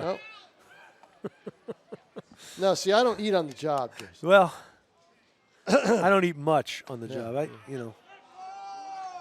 I don't get treated like that very often, Tom. That was a treat for me. Got to be a sportsman.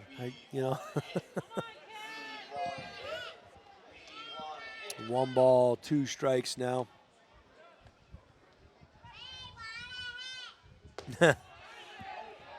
And no. Right and call there. that's the call. And you're in the right position You're to in the make the position call, to right? Make the call there, right? Exactly, because there's not a runner on base, so you don't have to move over to second. Saw Jerry Holland here in the Yes. stands earlier. Yep.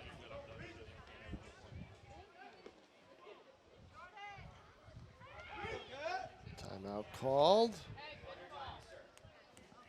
Don't know if that. I don't think that was Katz that called it. But who knows?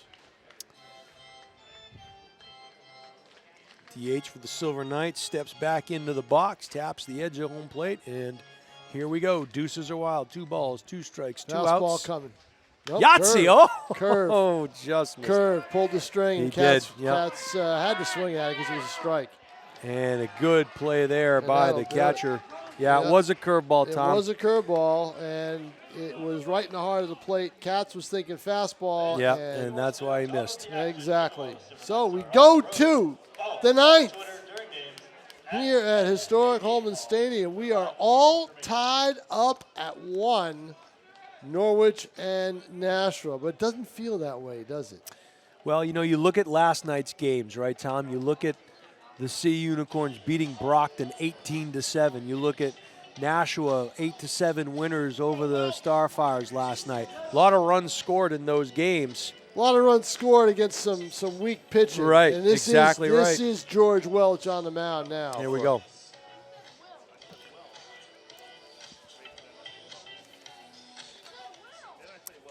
So Welch is a lefty. He's pitched in 4 games, 6 1/3 innings. He's given up 1 hit, 4 walks, 12 strikeouts in those 6 1/3 innings. He's got a save. And he's got an ERA of 0.00. So there it is, Tom. And he's a strikeout guy. Yeah, well, yeah, 12, I think I said 12 strikeouts in 6 1/3. Yeah. So And that's what you needed last inning.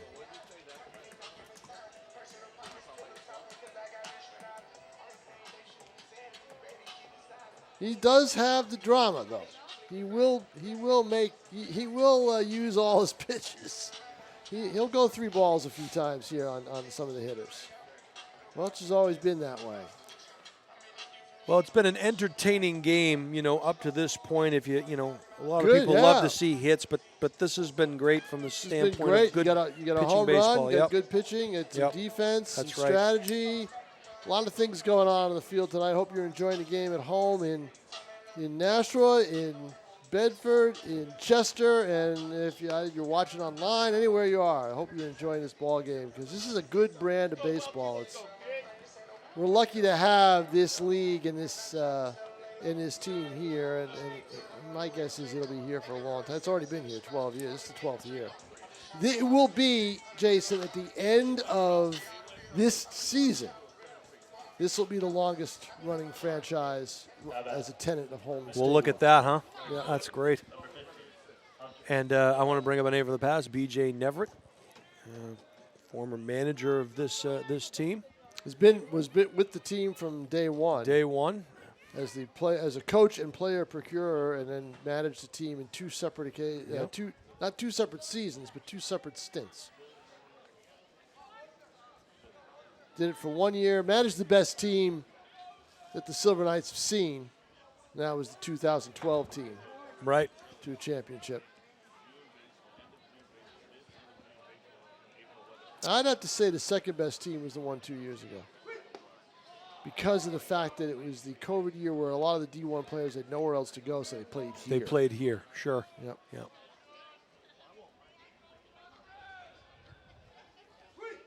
Swing inside. Cheese fouled off, so count evens up at 1-1. To Hunter Yawarski, the right fielder. Welch peers in, lefty versus lefty. That is Cheese, 85 on the gun. Welch is now ahead 1-2.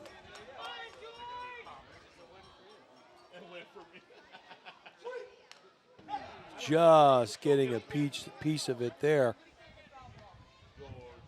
was Jaworski. 64 degrees. Feels like 54. Is it good sleeping weather, Tom? Good. Yeah, the problem is the water temperature in the pool, Jason. It's Yeah. just going down. It's I going in got the you. wrong direction. Can invest in a heater, Tom. And then here's this, right? Saturday, I'll be covering the Chad game. What's the temperature on Saturday? Oh, it's going to be 90. 90. Yeah, yeah, I can't win. yeah.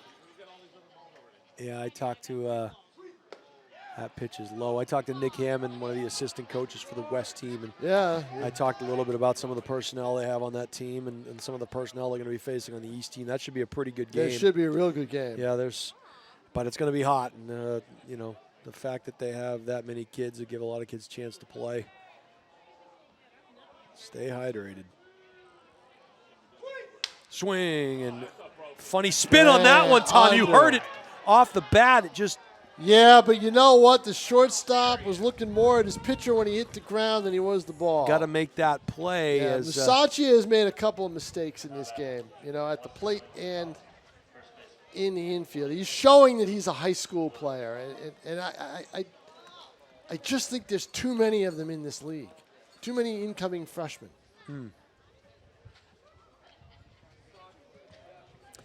That's a big error at the wrong time in the game. well, the double play ball is in effect here, so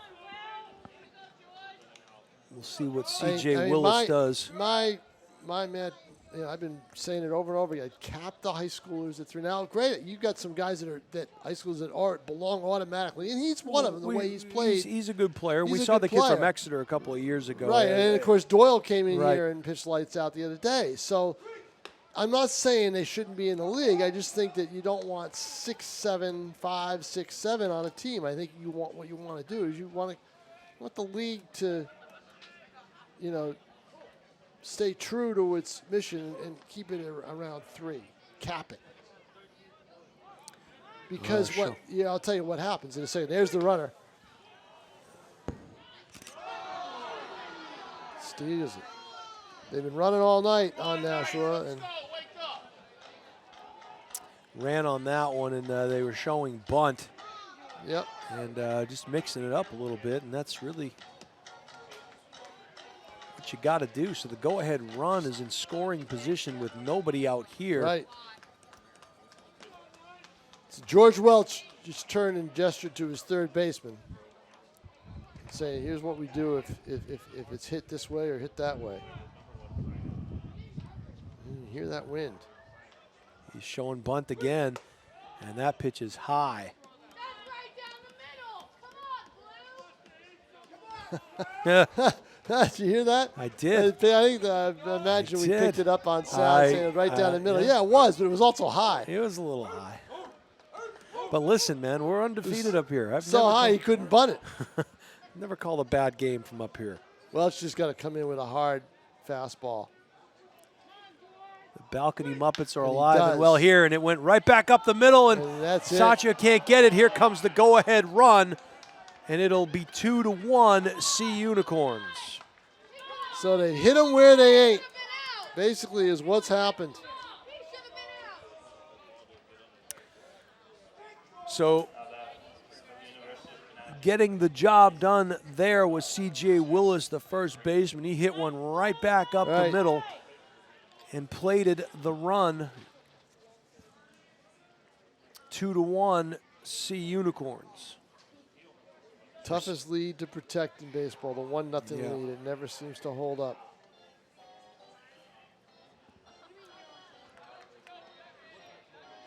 I think we will have a pinch runner, and we do.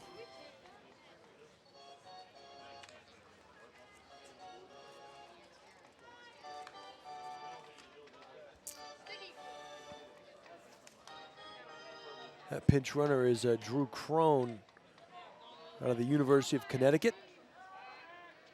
Calls he run Connecticut home. They'll check on him at first. He slides back in safely.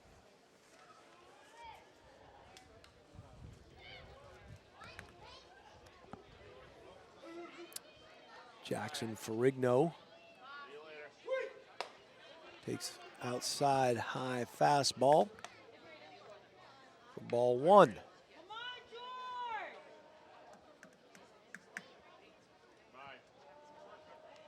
Welch looks over at first, delivers to the plate, swing and a miss. Fastball there, count evens up at 1-1.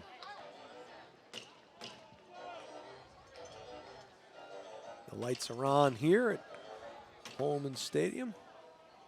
Beautiful night for a ball game. They'll check on the runner at first and a quick slap down tag. Not thinking we have an ultra fast runner there, but hasn't really been too aggressive with his lead.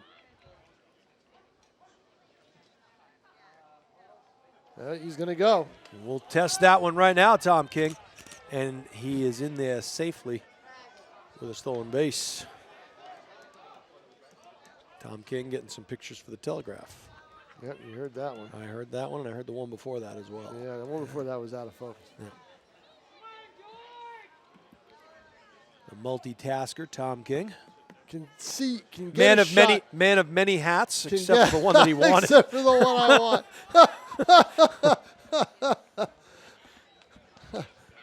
I can get a shot over at second base, over the screen. That's the only base I can get a shot at. And I'm gonna do something for you here in just a minute, Tom, and see how this goes here.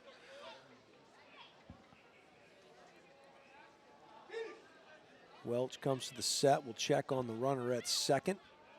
The delivery, swing and foul back. Yeah, he needs to strike out in the worst way.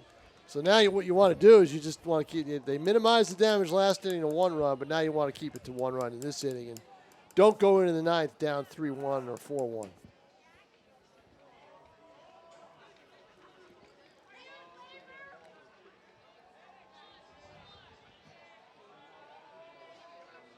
The delivery, breaking Nice ball, pitch. got him.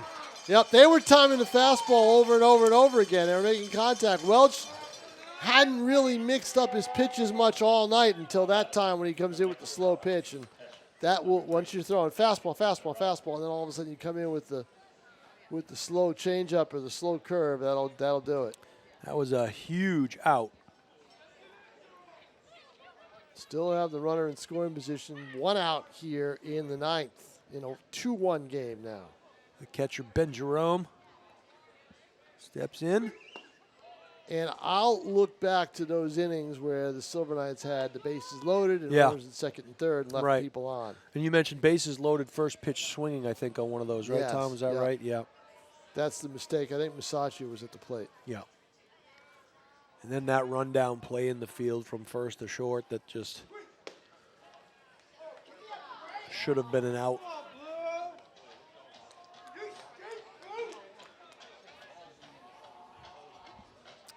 Two balls and no strikes that count to Ben Jerome.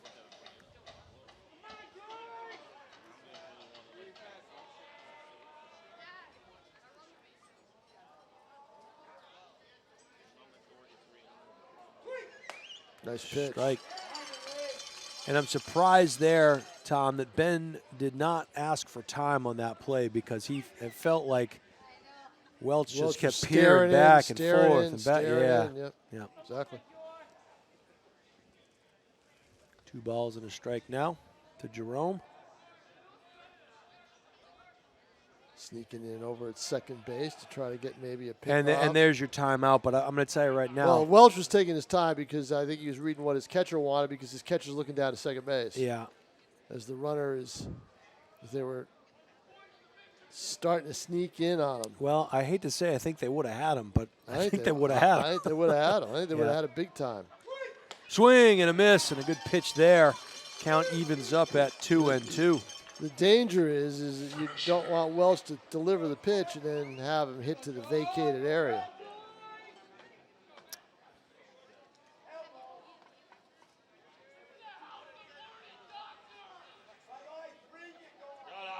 Welch looks runner, and he'll take off. Swing and foul back, and Yeah, they're going to have to pay attention to him at second base.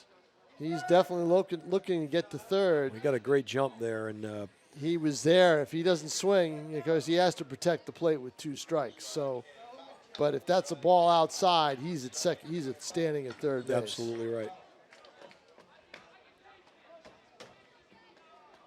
So, you got it. You got it. I mean, I think not right now. I don't think they. Now they see they sneak in. They'd have him. Turn It's around. also you know, it's Little tough. cat and mouse. Yep. It's tough.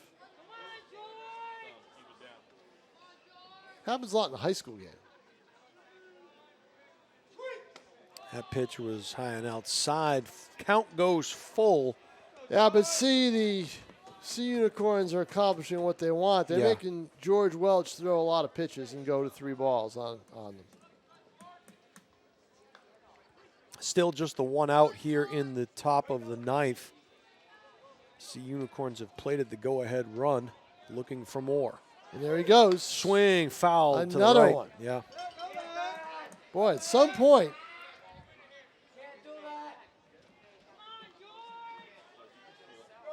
Well, and you said it, the 1-run lead is the toughest one to protect, and the Sea Unicorns aren't looking to protect a 1-run lead. They're looking to tack on here. yeah, they know that this team can hit a little bit, so they want to make sure they give themselves a cushion. That one fouled back. Welch is going to have to go to that curveball again. Problem is, he's afraid to do it on 3-2 count, and also doesn't want the runner to be able to just waltz to third. He's going to be going again. Nope, not there. There was the does breaking go to ball, ball. Tom, and it didn't break. So No. now you've got runners at first and second. Still just the 1 out. You do have a double play potential. As your 9-hitter, Jared Zimbardo, the center fielder, will come up.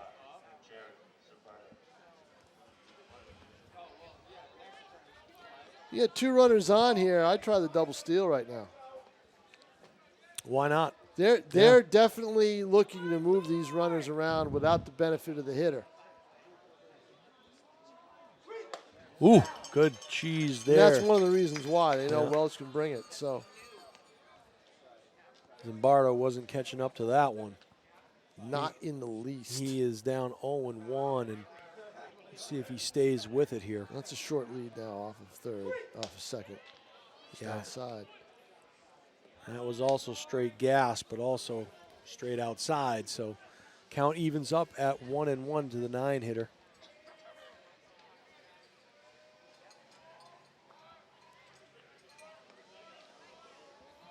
And they're There he both going, goes. Tom. There's your double There's the steal. double steal. Told you it was going to happen. Yeah, Bazo lost it out of his glove. Yep. And They've been running on Nashua pitching all night.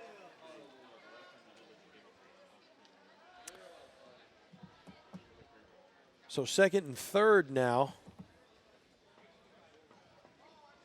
Base hit here could really give the Sea Unicorns some breathing room. Infield now is in. And Goes the other way with it, and they were in. And they have to allow the run because you slid.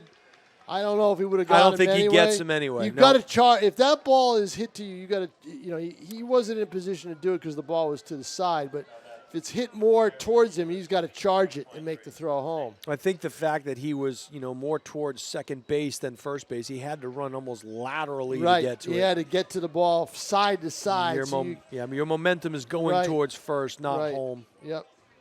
And if you looked at the runner on third, it wasn't like a side-by-side lead. He was in a sprinter stance getting ready to sprint down that line.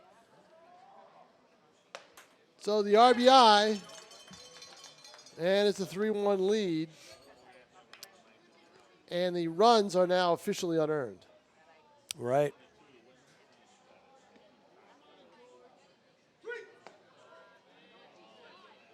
Now, Tom, I have a baseball question for you. You're a baseball guy. I probably don't have the John Collins would know I the got to answer. defer to Collins Okay. almost more than I have to myself. So going to get the, they're stealing a base on me. I go to grab the ball on my glove, and I lose the handle as the catcher. That is not an error. No, it's a stolen base.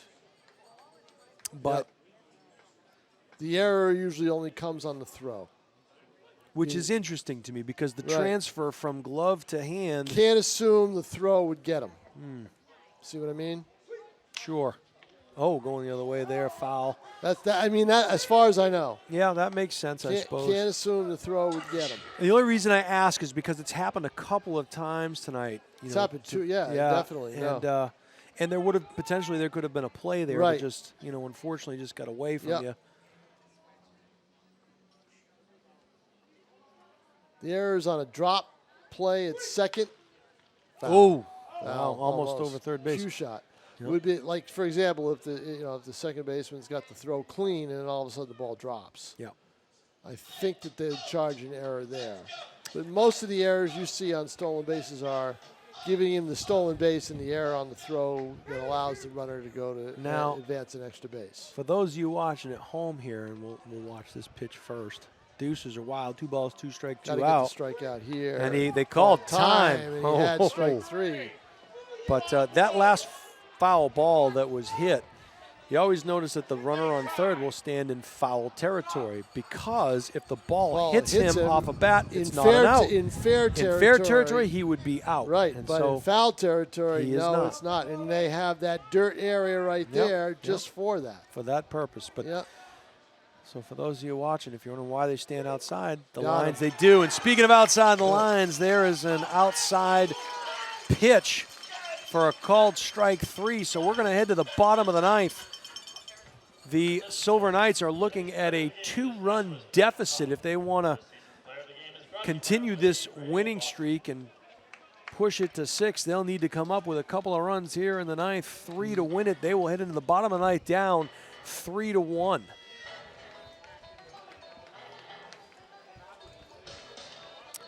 So it's been a tough, you just kind of felt it, right? When they just didn't add to their lead. Yeah. So that's what we've seen so far. Well, when you let a team hang around, too, you give them confidence. You know they're a swing or two away from making something happen. And that's exactly what happened. And it was a recipe for disaster. And not like a terrible thing. I mean, it's not like you're getting run out of the park. It's just. No, it's just that you're just not able to add to that lead. And what that does is that gives the other team momentum, right? Yeah, absolutely. So to get that momentum. We're going to have a pinch hitter here to start the inning. I believe it's going to be Richie Paltridge out of Montgomery, New York. He's a 6'2", 200-pound lefty sophomore out of Siena College. Good player. Transferred to Siena just a week ago or so. Transfer came through.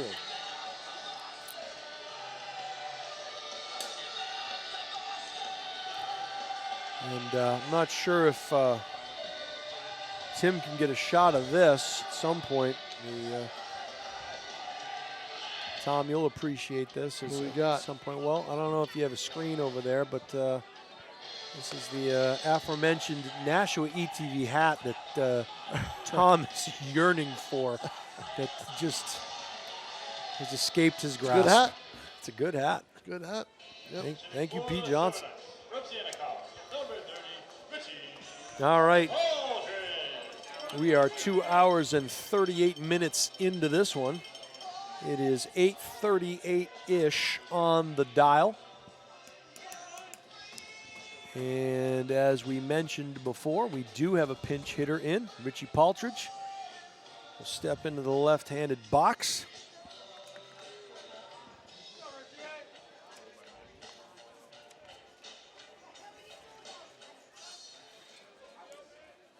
Looking for 2 runs, but the bats have been silent since about the 3rd or 4th inning.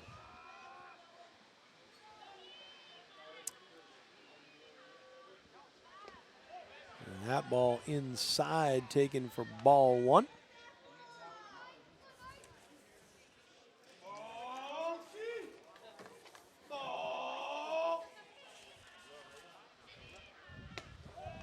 Ball 2 inside. go. So, extremely important. Just get somebody on base here and give yourself a chance.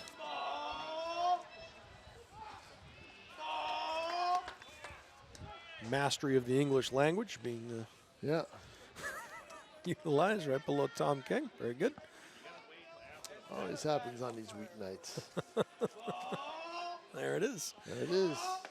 And that pitch tried to frame it just a little bit outside. So Paltridge up 3-1. He's got a .307 batting average. 23 for 75. Paltridge has had a good year. He's been one of their better Swing hitters. and foul out of Stays play. alive, but Yep. frustrated because he knew he had a pitch maybe that was a little low, and now he's down in the count. Or not down in the count. He's up in the count 3-2, but it was a 3-1 pitch. Right. Did not give in to Paltridge though. Didn't throw him a cookie over the middle of the plate. Fouled Stays straight alive, back. battling.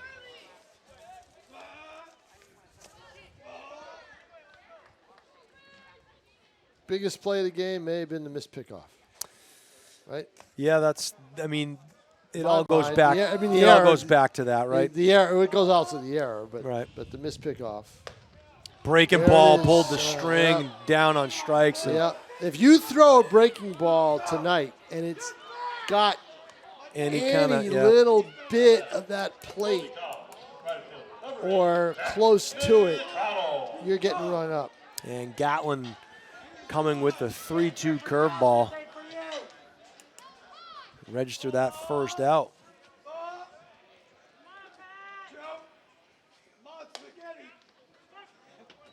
Outside cheese for strike 1.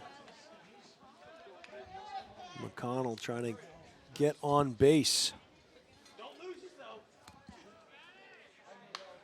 Another breaking ball fouled back into the right, off the netting.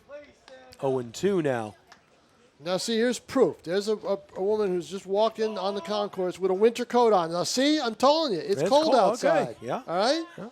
I got my Keene State sweatshirt on there. Staying alive is McConnell as he fouls that one. Gets a piece of it. Still 0-2. Yeah, she's got on her parka. Yeah, I mean, this is ridiculous. It's June. It's June 21st. What, 22nd? 22nd? It Is it is, tonight? yeah, it's the 22nd. Yeah. Yeah. I mean, come on. Mother Nature, come on. Unless you're going to give us about 80 degrees in January. Oh, Ooh, that wow. was a good pitch.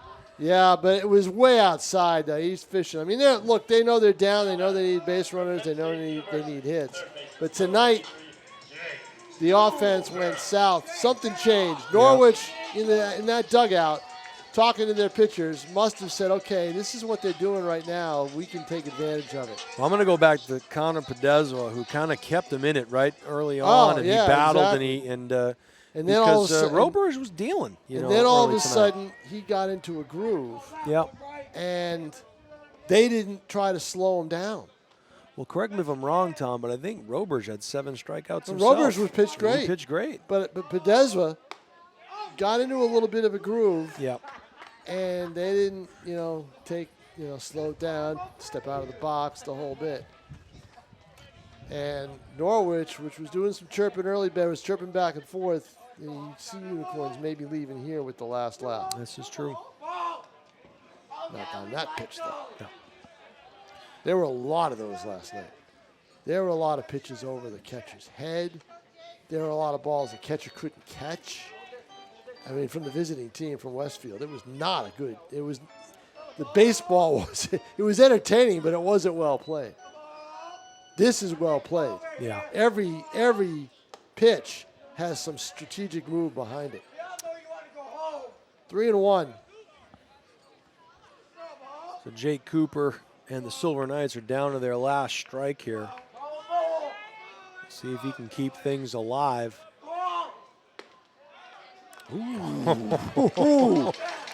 Wow. Yeah, well, there you go.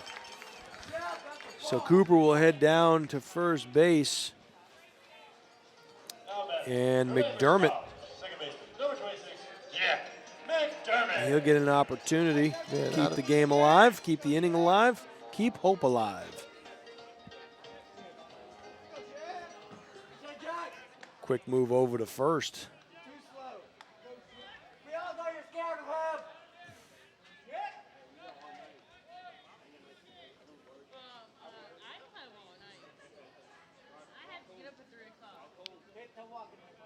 Inside pitch.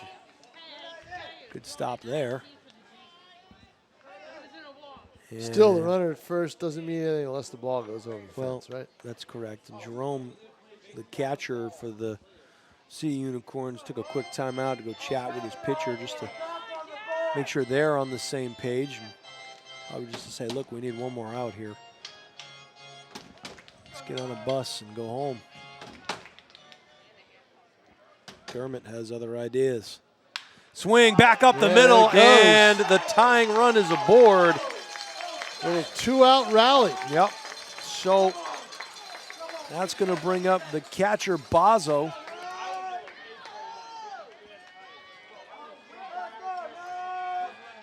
One would think he's due. Unless they pinch hit. I believe they're pinch hitting for him.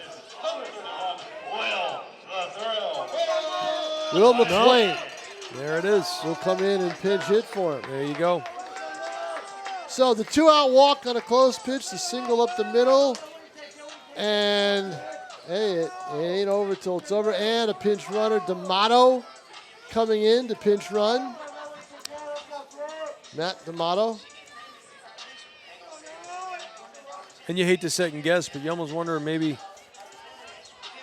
some moves earlier. Oh, we like second guess. Yeah, that's what That's we're supposed to That's do, what we're right? supposed to do up here.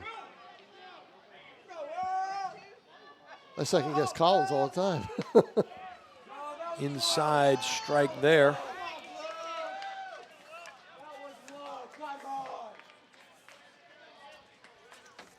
So you and I doing this again next Wednesday? I Next believe, Wednesday, right? yeah, let's. Yeah. Okay. Yeah. Maybe you'll have your hat by then. I don't know. Maybe I will. Maybe I'll get enough sleep by then too. Will McLean, Hasn't been my day. sophomore at UMass, is out of Exeter, New Hampshire, 6'3", 205-pound sophomore. Out of Exeter and played his high school football for the Bishop Girton athletic director Ryan Brown at St. Thomas of Dover. There it is, St. Thomas Aquinas. Ryan Brown was the football coach for, I believe, a year. Oh, well, they're guarding the line now. So it wasn't quite hit sharply enough. McLean has a 266 batting Broke average. his bat. Yeah, he did. He's got 17 hits Yep. on 64 at bats. Now, 4 doubles, Tom, by the way. 4 RBI. he puts one in that gap, Gets and it interesting. goes to the wall. Gets interesting. We're here for another inning. That's a huge gap out there. Also, I don't know if he could gap it to left center, but I bet he could gap it all the way to right, get that wall. But he's down in the count 0-2. And he's down in the count for good. Gonna do it. Yep. Tough one. Inside, you won't want your pinch hitter to go down on 3 pitches, but that's what happened. It was a good pitch inside. And the Silver Knights will go down here this evening. They give up 3 runs in the 8th and 9th inning after leading the entire way. They'll go down to the Norwich Sea Unicorns 3-1 here tonight at Holman Stadium. The Sea Unicorns will move to 11-13, while the Silver Knights will fall for the first time in 6 games. Their record will drop to 9-14. So it was a good ball game tonight, a little cool, but we learned a lot of things. We learned Tom King's going to cook some salmon. No, I already did that. Oh, it's all ready. I've Okay. already had it. I already had it the other night. He's hoping for his hat. I'm sure that's priority number 1 on Pete Johnson's to-do list, but it was a good night here tonight, all except for the final score. For Pete Johnson, our executive producer, Tim O'Neill on the moving pictures, and Tom King, my name is Jason Roby, signing off here for Nashua ETV. Have a great night, everybody, and we'll talk to you real soon. Take care.